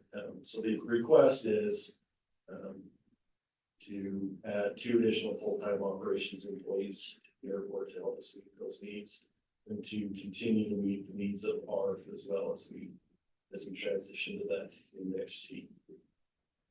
So the request is to add 2 additional full-time employees for the remainder of the fiscal year, and all indications are that our revenues from the current budget year will be sufficient to cover those. Any questions? All right, so just to be clear, it'll be covered by the airport with their Correct. own revenue. Correct. All right, any questions for Brian? Counselor Whipple. Can we go back to the previous slide? So looking at our current operations staff with the 7 full-time and 5 part-time, that does not add up to what we need of 14.25 full-time equivalents. Correct. And you're only asking for 2 people. Correct. It seems like you should be asking for 4 or 5 people. So we've been pretty cautious not to grow too quickly. Because obviously things could change. We talked, I think the last time we met, a lot of our revenue is based on airline activity. So we've tried to ask a lot of our employees. But you're right, Rachel, we're still under what we need. We get a lot out of our operations staffs. The other thing that's not accounted for is I fill in and help sometimes. Our managers fill in and help as well. So I am the snow princess, as Matt calls it, which just means we're in charge of snow operations when it snows. So we do have other positions that are helping to fill in during the normal shifts of the week when we have 3 other managers and myself at the airport. We want So we want the different pictures of what Brian does in a week. it'd be That would interesting. be a good presentation. So that's why, and just the fact that we're being cautious and we're trying not to grow too fast. And we really are stretching it. We understand we're not, Matt Jensen, our operation manager, works really hard scheduling, and those needs don't even account for time off or sick time or call outs. So we're asking a lot of our operation staff. Yeah. I appreciate that you're being cautious and fiscally responsible, and you don't want to have a bloated operation. I am concerned about stretching people too thin and burnout, as our managers, you say, are stepping in and doing things. So Which they enjoy, by the way. oh, I know they love it. So, but my concern or my caution would be, you can stretch things or burn the candles at both ends, but only for so long, and then it's no longer sustainable. And so I expect that if you're continuing to have, good activity and revenues, that you'll probably come back in a couple of months for a couple more employees. Ideally, yeah. So Okay. part of the challenge is we're fairly early in the budget year, and so we're watching those revenues come in, and we are coming out of the slow time as well. So we want to see what those revenues do, but that possibly could be coming back in the near future for additional employees. Yeah. Yeah, like we haven't even started snow removal for the season. You're right. Okay. Counselor Garrett. Brian, can you go back to the month to month growth chart?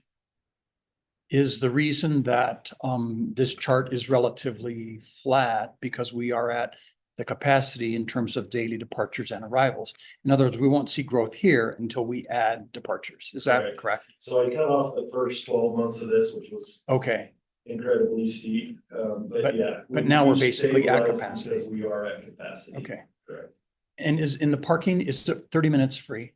It's 2 hours. Oh, 2 hours. Okay. So people can go in and get a ticket or whatever. Right. And we'll adjust that occasionally if there's an event or something at the airport. We're trying not to take advantage of people too much, like an hour flight or something. If they want to come and park, we'll adjust that free period, but we're still getting capacity for flying in. Okay. Okay, any other questions for Brian? Sorry, Counselor Bogdan. Brian, I appreciate you growing slow, because growing too fast is always a problem. I think we all know that if we've been into business school, right? You have to grow slow and not too fast. And I do appreciate you guys trying to be self-sufficient and getting this all done. So just so I'm clear, I know Patrice said, I know this money is coming from airport money, but for next year and the next year and the next year, perpetuity is always going to be paid for by the airport.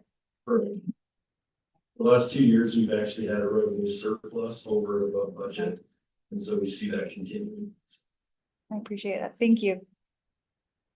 All righty, thanks, Brian. All right, next item. a presentation regarding municipal bonding. And does anyone need to go to the bathroom, like 5 minutes? Yeah. Okay, 5 minutes. We'll come back at 3:45.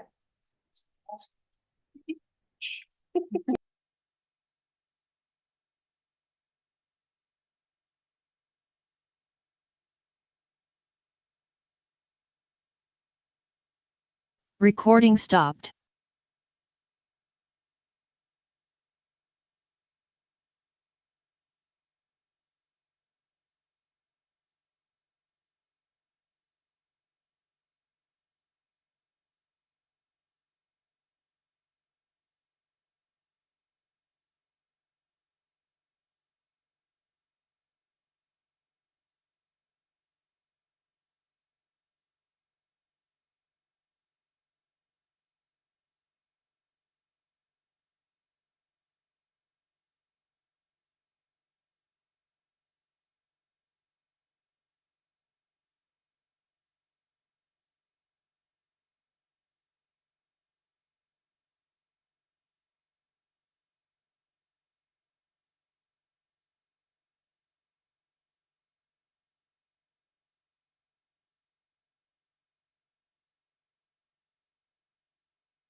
Recording in progress. Haven't considered, you know.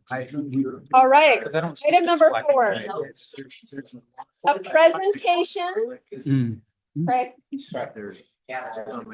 a presentation regarding municipal bonding. This will be presented by Brian Barker. And we have eaten up some of your time, Brian. Hey, that's totally fine. It's more like 45 minutes, not 60. Normally you have to go to a conference to be this board, but I came to you. Wow. So, Great. Anyway, my name is Brian Baker. I went to BYU for my undergrad, my MBA, and have worked with the city on bond financings for 21 years. So it's been, you guys are a well-run organization. It's always been great to work with Provo. So we're going to talk about a variety of different things, and I've got way more slides than I have time for. And so hopefully some of the stuff that we hit early, you might have questions about, and we can deep dive in whatever you would like to talk about. But so just let me know. Are these the same slides we were given in the pre-work? I believe, I'm not sure. No, I don't think we've seen these ones. Okay, so, but so the idea is we just kind of want to talk about how bond financings work and why they are used and answer questions so that when bond items come before you at work sessions or council meetings, you have a better framework to understand kind of what questions you might want to ask or what issues you might have with things. So let's see, I'll just zip through here. So when a governmental entity is looking at financing things, these are some of the steps that you might look through and say, okay, which of these makes the most sense for what we're doing? Hey, if we're buying a couple of police cars, we can just pay for that probably. If we're gonna put up I don't know, like a tool garage at the airport next year, maybe we can just save up and set aside for that. So every single one of the capital needs you might have, you can approach differently. Grant financing is fantastic. At the time you started down the road on the water treatment facility, one of the questions was, is it better to get subsidized money from the government with the entanglements that go with that? Or is it better to just go borrow in the private market without the entanglements? You know, so you went with Division of Water Quality, got awesome, fantastic rates, but there was a calculation done. How much is it going to cost us on the project because of Davis-Bacon wages, Buy America provisions, and things that we have to go with if we take the subsidized money as opposed to just going ahead and borrowing and not having to pay those things.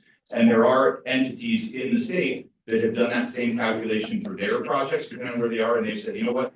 We don't want the state subsidized money. We don't want the 0% money. We'll actually go pay 4.5% in the market because this was going to make our project cost 20% more based on labor and other costs of materials and things. So, and then there's debt financing at the end there. You know, they used to say that at the legislature, if you said the word bond, people thought you said bomb, and everybody just started freaking out. You know, I mean, we are a very fiscally conservative state. We always have been. You know, most people run their homes that way. You know, you try to be conservative, don't spend what you don't have. The weird thing about municipal government is that, you know, like if I decided I wanted to spend more money next year, I can't just say, okay, next year, just put my revenue up 50%, you know, and then I'll make 50% more money and then I can spend 50% more. As a municipal governmental entity, you get to decide what your budget is, right? So if there are needs that are not being met, you can say, well, how do we do this? Do we just cut other places, or do we not provide this? Or do we look at other ways to be able to accomplish the objective? And you get to set what that budget is. With debt financing, that is we'll talk about why there are positives to it. Provo's used it a lot over the years for various projects. And you'll see when we go through the list of projects, why generally they made sense to finance the way that you finance them. Couple of quick examples. The state of Utah, when they were first building I-15, they would save up and set it. They'd pay as you go.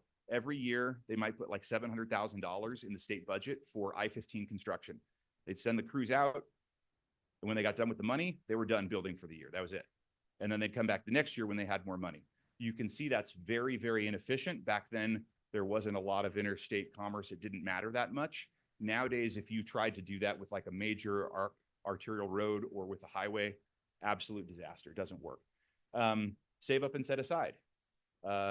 You guys did a general obligation bond election for your rec center, and it was $49 million. Do you know what your rec center would cost to build today? I would guess at least 3 times. Salt Lake School District passed the state's largest bond election ever just recently, $700 million to rebuild 2 high schools. And they looked at West High, and it's going to cost them a little over $400 a square foot. And so it will approach $400 million to rebuild West High. So Timpview High is being rebuilt right now, right? And that's a really expensive project, but the costs have like doubled even since they started that project. And so one of the issues with save up and set aside is that you risk inflation costs. And another example, yep, go ahead, Scott. Well, it was 39. Okay. Where'd that other money go? Another case of that I-15 rebuild in Utah County. This was right after the Great Recession of 8 and 9. The legislature was very keyed in on not borrowing for debt. They just thought that's not what we do. We're conservative. We don't do that. So they took what was an $900 million project and punted and said, we're not going to borrow for that. They came back and did the project a few years later for about double the cost. And so the state's general obligation AAA bond rating, at that time, they could have borrowed at around 2%. But instead, they didn't want to pay the 2% because that seemed not conservative. So they came back and paid much, much more for the project down the road. And so those are the types of you'd say, okay, great. That's a guy who's trying to help you do bonding who's saying that. But those are the sorts of questions that you just ask yourselves as you look through things. Obviously, save up and set aside, pay as you go. You don't have to borrow. You don't have interest expense. Those are great things. But one of the things that we talk about with, like the library and like the rec center, you borrow money over 20 years, and the people who are living in your city paying their property taxes are the people who are going to use that. If you collected $39 million over a couple of decades with the goal of building a rec center and then build it, a lot of the people who had paid for that wouldn't even be in your city anymore. Or, maybe they would have liked using the rec center 15 years ago, but not so much anymore. And so it's a sort of thing that helps to marry up who's using a project versus who's paying for the project and putting those two things together. And that makes a lot of sense in a lot of ways. The idea is that in general, it makes sense to use all 4 of those methods. So for instance, the water treatment facility, you're getting subsidized government funding. You're getting some of the money that you've been lent has had principal forgiveness, which is essentially a grant. So you're getting free money. You're also bonding in the public market, which is like regular debt.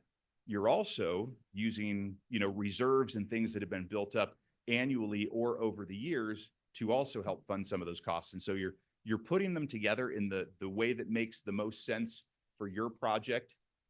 And that makes a lot of sense because they can all come together. Debt isn't necessarily bad, but it's also not necessarily good. There are times where, it would just be foolish. And, the mayor of the city I live in, Mapleton, is the owner of Quick Quack Car Wash, so he's got I think there are 9 million in Utah now, like every corner. They're like Starbucks was 20 years ago. They're just everywhere. But, when he would look at different projects in Mapleton and say, can we borrow for that? Can we borrow for that? Can we borrow for that? And I'm like, well, you can do whatever you want, but you have to be able to pay it back with revenues that you have coming in. And so in most cases they couldn't. And it also was, kind of on the riskier side, made the city staff kind of a little bit worried. So bonds are long-term IOUs, very similar to your home mortgage.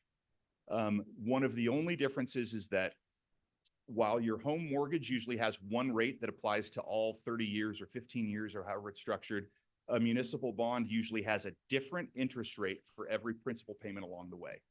So in most cases, the short interest rates, borrowing for a year or 2 years, would be very low compared to the longer rates out 30 years. We are in a very upside down environment right now where your short-term interest rates, the PTIF, where you have your cash sitting, is very, very high. And so right now, you could borrow for 1 year at about 4.5%, or you could borrow for 25 years at about 4.5%, which is kind of an interest. The market is telling you something with those numbers. Who borrows in the municipal market? All kinds of entities. We'll go through different types of entities that actually borrow through Provo City. IHC is a large entity in the city. All of their debt is financed through a county. They go and they borrow through a conduit issuer. Sometimes it's Utah County, sometimes it's Davis or Salt Lake.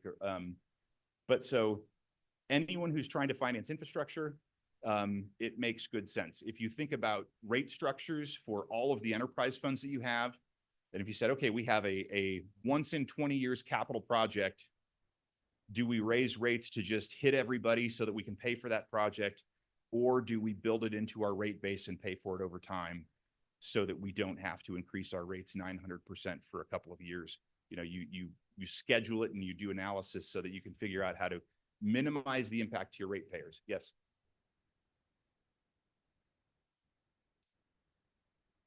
Yeah. So any entity that is tax exempt, so any tax exempt 501c3, you guys have issued bonds for the Food and Care Coalition. They were approved by Provo City, resolution of Provo City, so that they could access the tax exempt market. They cannot borrow, and what that means, no. But you are issuing the debt for them. You did the same thing for Freedom Academy, has issued bonds through the city. And so it's just helping to facilitate an entity that is tax exempt and could take advantage of tax exempt rates, which simply means that the person who buys the bonds doesn't pay taxes on the interest. And so currently our corporate tax rate's 21%. And so if you would have been happy, if someone would have been earning 10% on a corporate bond, they would be just as happy earning 7.9% on a tax exempt bond because they don't have to pay taxes on it. Yes? These tax exempt, like Food and Care and like school, are we like a co-borrower on that loan? So if they default, they come after us? No, you're totally, completely inoculated. I've heard people make the argument that if you helped a lot of really uncredit-worthy 501c3s borrow through your city and they all defaulted on their loans, that could reflect badly on you. But there's no recourse to your revenues, and there's no recourse to your credit ratings for your other bonds either. It's simply anyone who could be a tax exempt entity can borrow on a tax exempt basis. And so if they approach you, I've had questions asked, well, how do we help them but not help everyone else? It's like, well, you can help everyone else. I mean, anybody who wanted to borrow for a project that you were okay with in your city, that was a qualifying 501c3, you could help them issue tax exempt debt. The credit, they've got to find a bank that's willing to buy the bonds. The bank isn't looking at Provo and what Provo could do or pay for them. They're looking exactly at that entity and saying, do I trust that the fundraising from Food and Care Coalition, or that whatever it is that Freedom Academy is going to have the WPU and enough students in place to be able to pay the debt. That's exactly what they're looking to. And there's no recourse to you. So all kinds, housing, affordable housing. You guys did the first public infrastructure district in the state for the medical school, which is a completely brand new sort of thing where you create a new governmental entity, quasi-governmental entity that has not existed before. And once it's created, they have the ability to go and borrow. So the legislature, affordable housing, you hear a lot, and development financing, you hear a lot. And the legislature constantly tries new things, tweaks things. The governor's, what's the governor's energy policy? You guys know what the governor's energy policy is? It is an all of the above, right? That's the stated energy policy, is all of the above. And in affordable housing and development, they're kind of doing the same thing. They will pass a law that creates something. And sometimes they create things that literally don't work. Like, we'll read through the law, we'll be like, I don't see how this helps anybody. And they end up never being used. And then sometimes they'll pass something, the next year they'll change it a little bit, and then they'll change it a little bit, because they're trying to find ways to fix problems that they're not easy. If affordable housing was an easy problem, great. it's not, done, but it's not. It's really, really complicated. And so they keep trying different things to try to facilitate growth and, making sure that everybody can have the right kind of environment that they want to have for their cities. Utah has a really great toolkit in terms of the tools that are available to help finance projects. Idaho, you have to get a 2/3 majority for a general obligation bond. So we've had school districts in Idaho where they fail 3, 4, 5 bond elections in a row. Then their school is condemned. I've had this happen twice. And they're like, well, great, now it will finally pass. Nope. Because people don't want to pay the taxes. And so they just keep failing it. And 66 2/3 is a pretty high bar to hit. When you do a revenue bond, like say you have a leak in your sewer line and you need to fix that, you need to borrow $5 million to do it. To do a revenue bond in Idaho, you have to get a 50% majority vote to be able to do that. And, like you can imagine if you're trying to run a sewer system, if your people tell you you're not allowed to fix the thing because they will not authorize you to have the money to do it, that's problematic. And so in Utah, we have a great set of tools, and it's a good thing because there are a lot of eyes on it and there are a lot of people implementing them and using them. So there are two different things when it comes to borrowing. There's the source of credit, like what it is that you're pledging, and then the source of repayment. They do not have to be the same at all. You could issue a general obligation bond that is backed by property taxes. You have a debt service levy on your property tax bills in the city because people have said, we will pay for this when they vote for a project. And so they get hit with a debt service levy on their property tax bill. But if you had other money come from other things and you said, hey, this is the cheapest way to finance this, pass this, and we're not even going to charge you the tax for it. We've had rural entities that have done that where other financing types would have been very expensive for them. And their people have passed an election and then they have not hit them with the property tax because they just needed that security. They already had the repayment source. A general obligation bond is the greatest and easiest, from your perspective, it's the easiest form of debt once it is passed to issue because it comes with its own revenue source.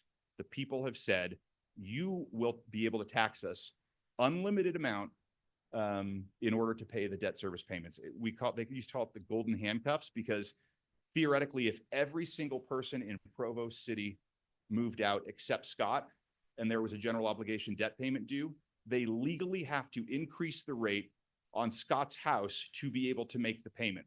I mean, it's a very extreme example, but that's how secure it is. Whatever the rate needs to be, that's what will happen. So if your property values fall 50%, they will double the tax rate to collect the same amount to be able to make the debt payment. So that's pretty secure. Obviously, utility revenues, excise tax revenues.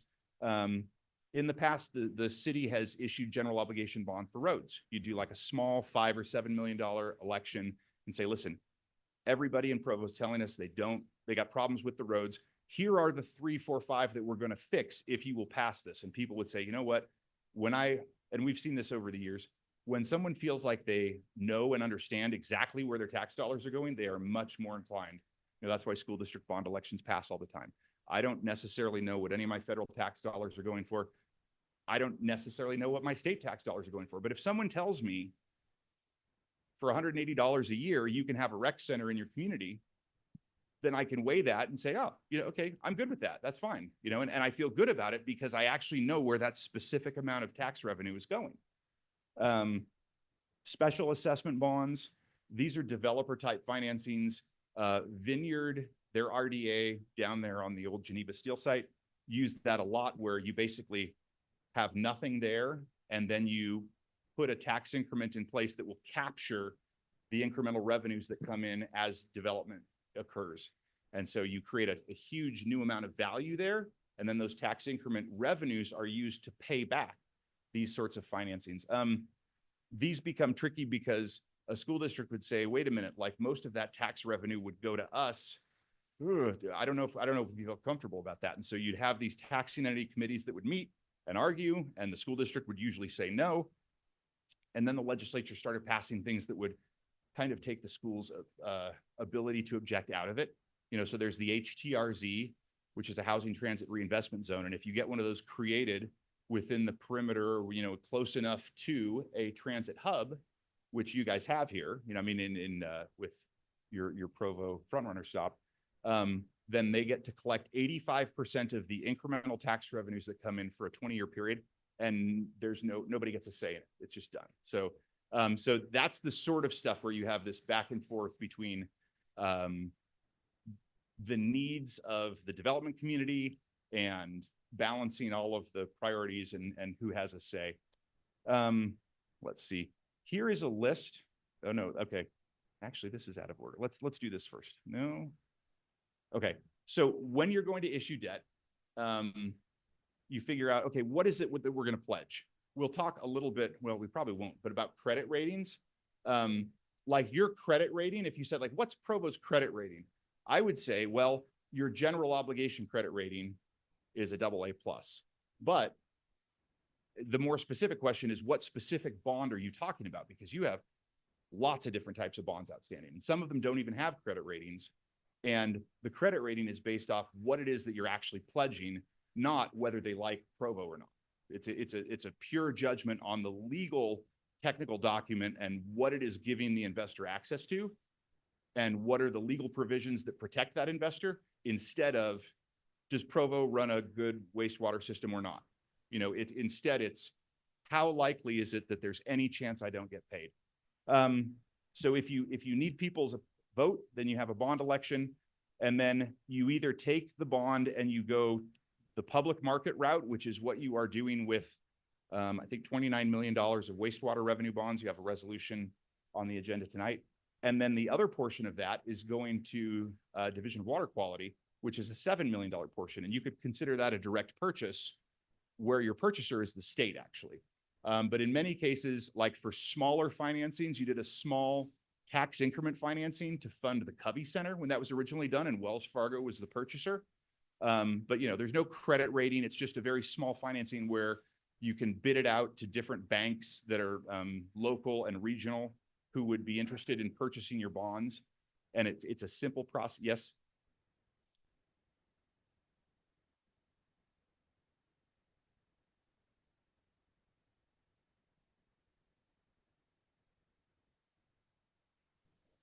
Yes.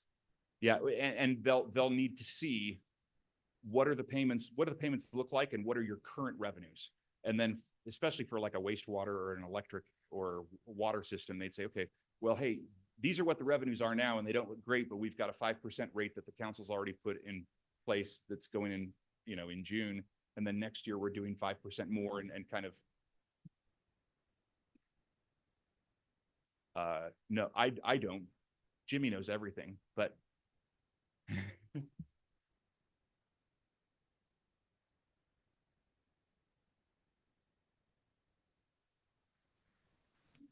But you know, for an entity, you know, like I work with the Snyderville Basin Water Reclamation District, they're looking at doing like $150 million upgrade to their water, one of their water filtration facilities. And the debt service amount that they pay on that it totally drives the bus on what the rates are, because it's such an important project. The capital investment in some of these enterprise funds is huge. And so that really makes a big difference in where you're able to set rates, because a lot of the money has to go to fund that capital investment over a long period of time. So if you're going to the public market, you get a bond rating. There are two ways to sell bonds. One is Provo usually does a competitive sale, which means that you tell all of the investment banks in the country, 9:30 a.m. on Wednesday, the whatever date, Provo will receive bids on this bond issue. And we send them a document called the official statement. It's like a prospectus for a stock, or if you have a pension fund or anything, and they send you constantly, you know, every time they make a change to one of your mutual funds or something like that, they send you a 900-page book to let you know that there was a little change made. It's that sort of information that is given to investors so they know what they're bidding on. And you also send them the rating so they know exactly what the credit rating agencies have said about that. And then they will all just give you a bid, and the lowest bid wins, meaning the lowest rate for the city is the winner. And that's a really easy quantitative way to do things. And so for Provo City, you've done that on general obligation, wastewater. And actually, we didn't on wastewater, water, electric, and sales tax. And it works really well. And it's very easily defensible for a council or for anybody because this is the lowest rate. Obviously that makes the most sense. Sometimes you have deals that are very, very large, or they say they have hair on them. You know, they're kind of like weird credits or difficult credits, or the coverage isn't very good. There's a story to tell. And so in those cases, it's harder to do a competitive sale because it's not like you're bidding on something that's like a commodity. It's like you're bidding on something that's a one-off, its own thing. And so in those cases, you do a negotiated sale where you hire the underwriter beforehand, and then they take the bonds to the market and sell them. It's weird. It's sort of backwards because in the competitive sale, they bid, and then the winner is the one that gives you the best rate. In the negotiated sale, you pick the winner beforehand, and then on the day of the sale, they tell you what you've won. And so you can see how that, but there is a case to be made. UTA just did $540 million worth of refinancing bonds. You could only get one, maybe two entities in the country to bid on $540 million worth of debt. So having a bid on that doesn't make sense because they would build in all kinds of risk premium, because if they win, they're stuck with the bonds no matter what. So that's kind of a discussion of competitive versus negotiated.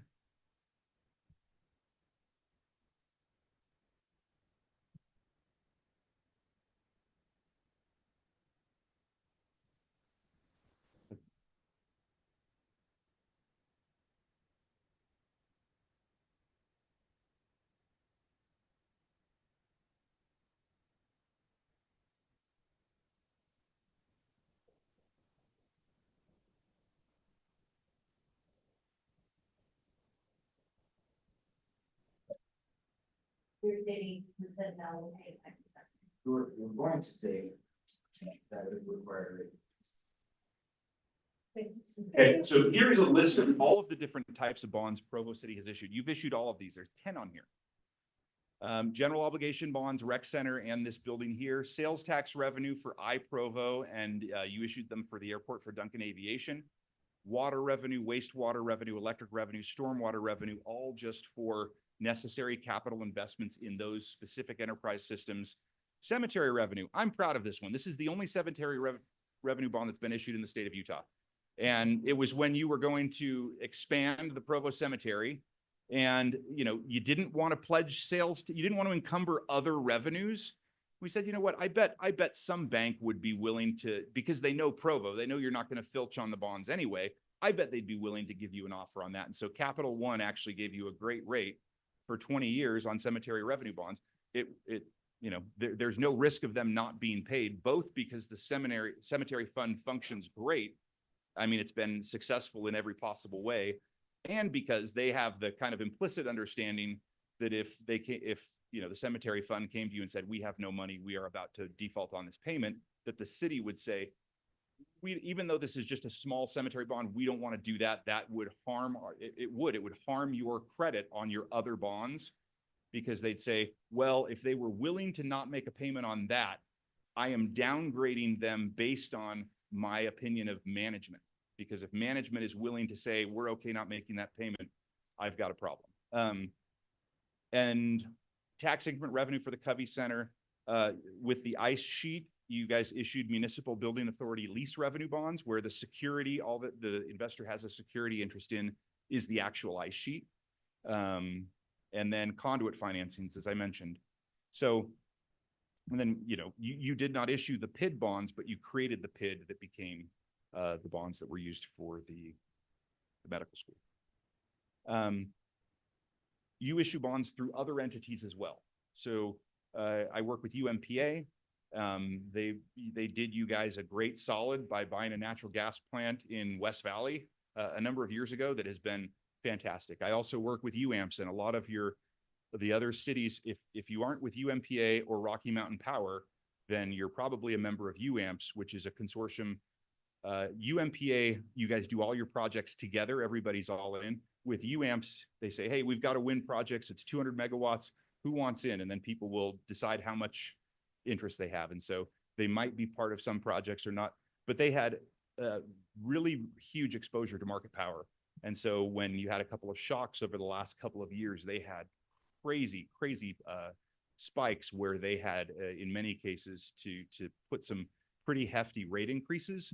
And those were, you know, difficult for councils to pass. And so those were, it was a good situation for Provo and for UMPA. You guys were in a good position because you were long power when everybody else needed power, which is the perfect situation to be in.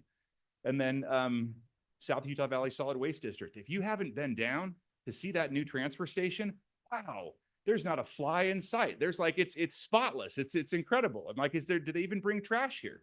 Because the old one, you could smell it from a good while away, you know, and then the new one is really, really nice. And then, you know, you guys do interloan borrowing here amongst your different enterprise funds, which works great. I mean, I know there have been times where I've talked to John and Dan and they had some need that they were looking at. And one of the questions that would always come up is could you just interfund loan this? Because that's an easy way to handle it yourselves and not pay a bunch of attorneys and other people that are involved in the bond issuance process. Any questions about any of those? And then you have, again, you've got, and this is not 10 million, 7 million, but you have these two on your agenda tonight. And, you know, just as you look forward, debt is one of the things that you can consider and weigh.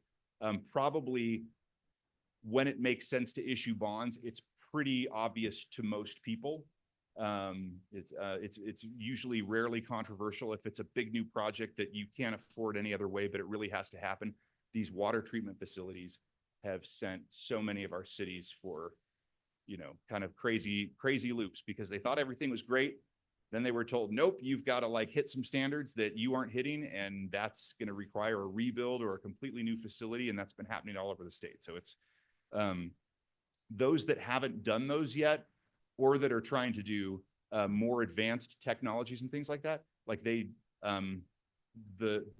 cost escalations on those projects are still in place. They haven't abated at all because the companies that do that sort of construction have been going full steam ahead for years. And so when they are asked for a bid on a project, they just say, well, here's our bid plus 40%. And if we get it, great. And if we don't care because we're already super busy, which I know you see on other sorts of things already. Anyway, in Utah, for debt to be legal, it's either got to be voted, it's got to be secured by an enterprise fund revenues, which is what most of your bonds are, or it's got to be subject to annual appropriation. So for instance, you guys have leased some fire trucks and no one has to vote on that because if you decide not to make the lease payment, fire truck just goes away. The bank comes and takes it and that's the end of it. So that's not called debt under Utah law.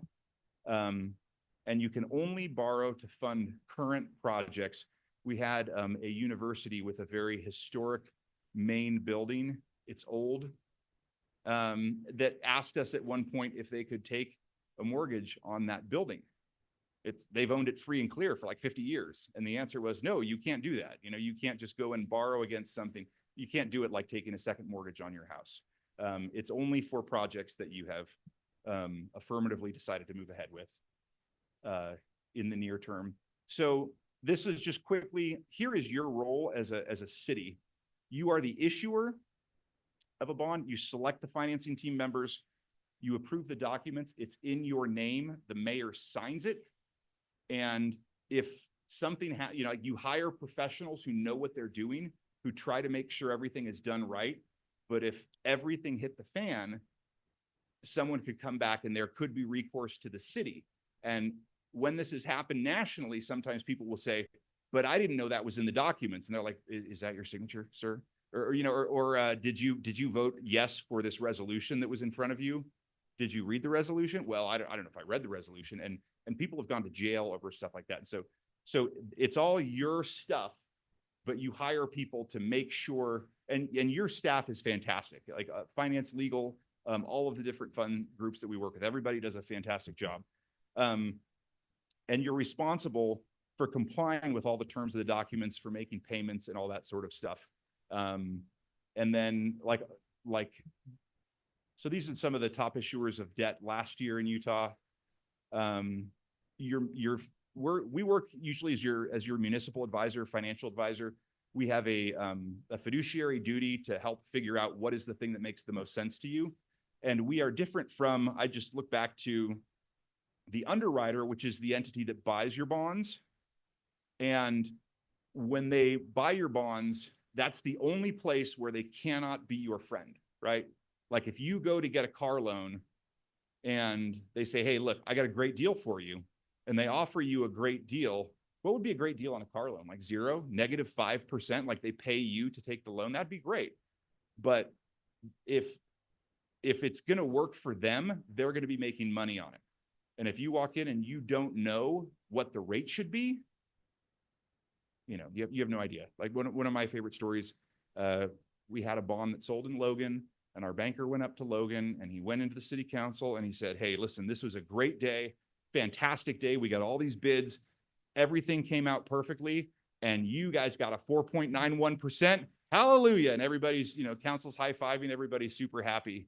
And then he goes, oh, wait, sorry, I read that wrong. It's a 4.19%. And they're like, that's so much better. And the point of the story is council doesn't know the difference. 4.91 and 4.19 on $100 million.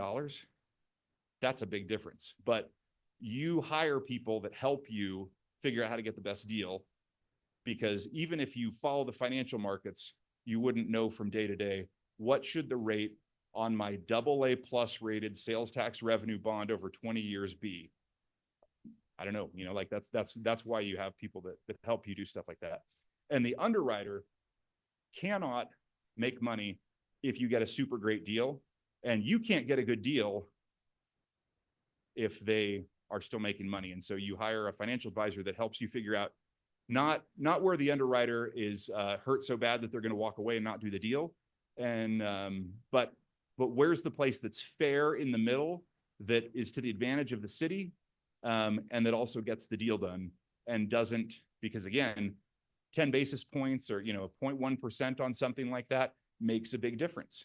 And, you know, so an underwriting firm, they're supposed to take risk when they buy your bonds. And if they just buy your bonds and turn around and sell them out the back door for much higher prices, you know, you didn't have someone looking out for you in a way that was able to protect you.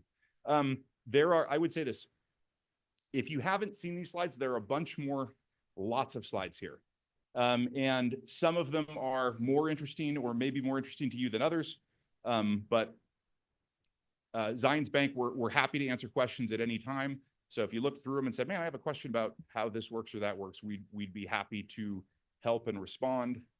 And your bond ratings, I put them in here somewhere.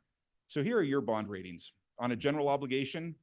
So AAA is like the council asked me, I think 15 years ago, I think Mayor Billings was still here. And the council asked me when I was in front of them, they said, what do we have to do to get a AAA general obligation bond rating? And I had asked one of the rating agencies that question because I knew it was going to be asked of me. And the feedback they gave me was, just add 500,000 people to your population. You know, that's one of the metrics. There are some metrics, some things that you control really well, how you're managed, what your finances look like, how you set your rates, how what your policies are. There's some things you have no control over. The Utah economy is generally super good. The fact that Utah is known for repaying its debts and not having defaults anywhere helps you when you borrow. But so here you have general obligation bond ratings that are almost AAA. If you ask me what's the difference in our borrowing cost between AA1 and AAA, I'd say like 0.04%, like almost nothing is how good those ratings are. And then again, your sales tax is AAA rated. Why? Because you have about $20 million of sales tax every year, and your payment, the remaining payment will actually, I mean, I guess those bonds are about to disappear, which is the Provo bonds. You have coverage of like 10 or 15 times. And so they're very secure because you'd have to have sales tax revenues fall like 85% before you were in any position of not being able to legally make that payment. So those are your bond ratings. They're great. Energy bond ratings are low. It's a difficult area to have really high bond ratings because there's such a high capital cost and there's so much volatility in the electric markets. So, you know, UMPA's bond ratings, any of the other cities that you know of that issue their own electric revenue bonds. They're all in the kind of the low AA, high single A category because that's a difficult area to have really strong credit ratings in. Okay, then let's stop there. Does anyone have any questions? I'm curious to know if cities ever do.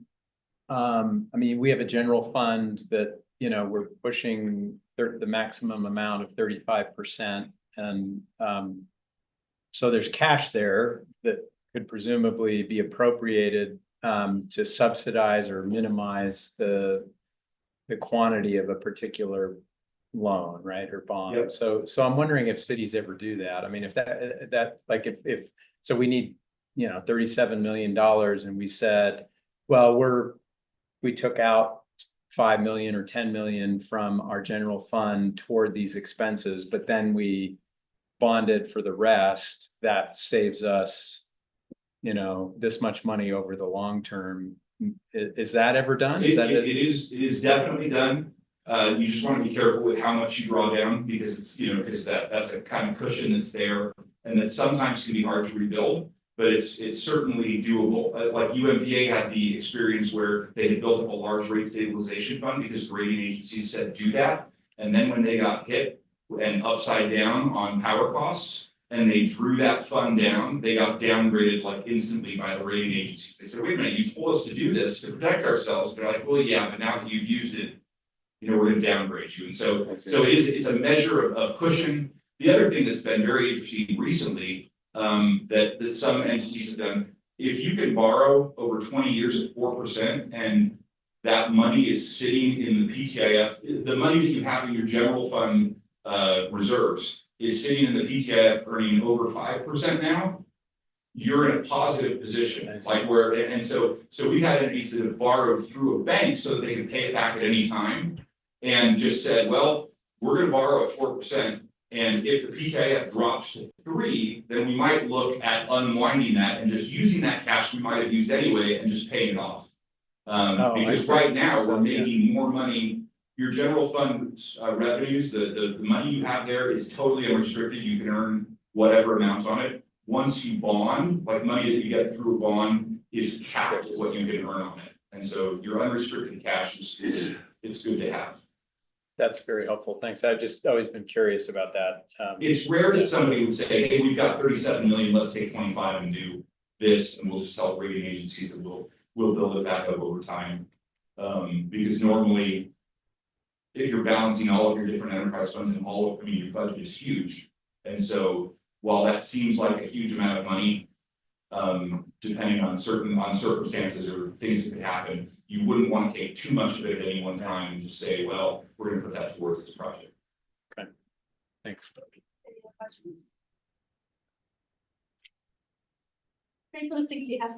No, I just want to say thank you because this is the first time I've gotten this kind of a tutorial on bonds in the time I've been on the council, and it was really helpful. Thank you. Love it. I just have an answer to the Yes, previous you question. do. So, when we have some loans from the first set of construction that we did on the wastewater treatment plant, that we don't have a full payment due for 2 more years.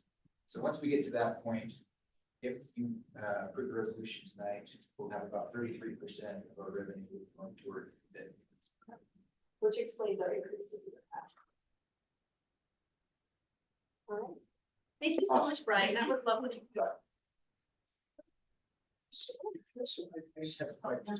Process. No. So tonight we'll be voting on the resolution tonight? Yeah. Okay. And have we seen any kind of alternative to just bonding? I mean, a pay-as-you-go, a bonding combo, something like that? Yeah, they talked We've about. had a number of discussions, particularly in the work session. Yeah, we talked about last. Gordon or Jim can refer to this too, but we've had pretty struggles with construction inflation, you know, like the project going up significantly over time as we've tried to take the pay-as-you-go option.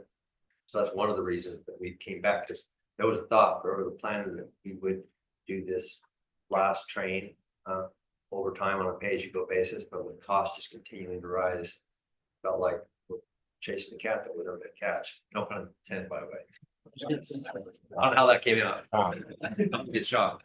But anyway, so that's the reason we're coming back today with recommendation to bond, because just, you want to add into that, Jenny?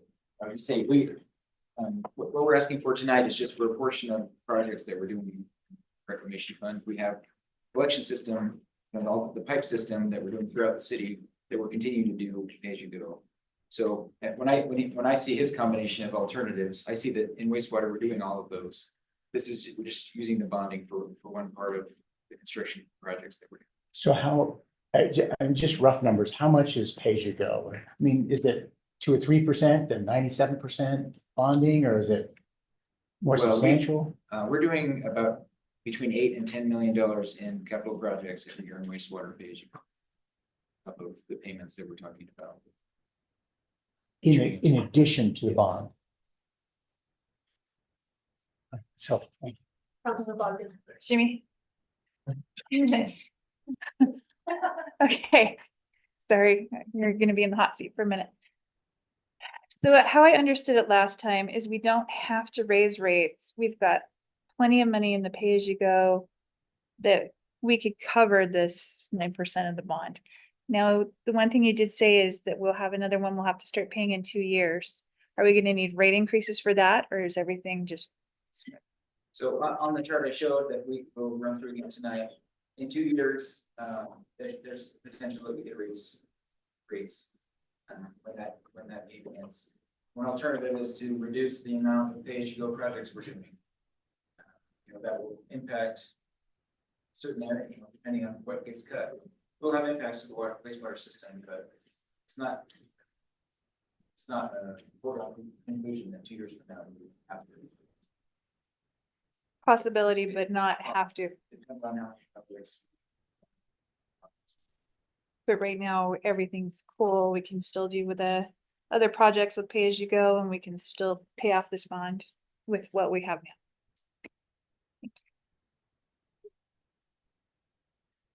All right, if there's an objection, we'll now adjourn the Provo Municipal Council work meeting. Okay, So close meeting. so the school district comes out as one more time. Record.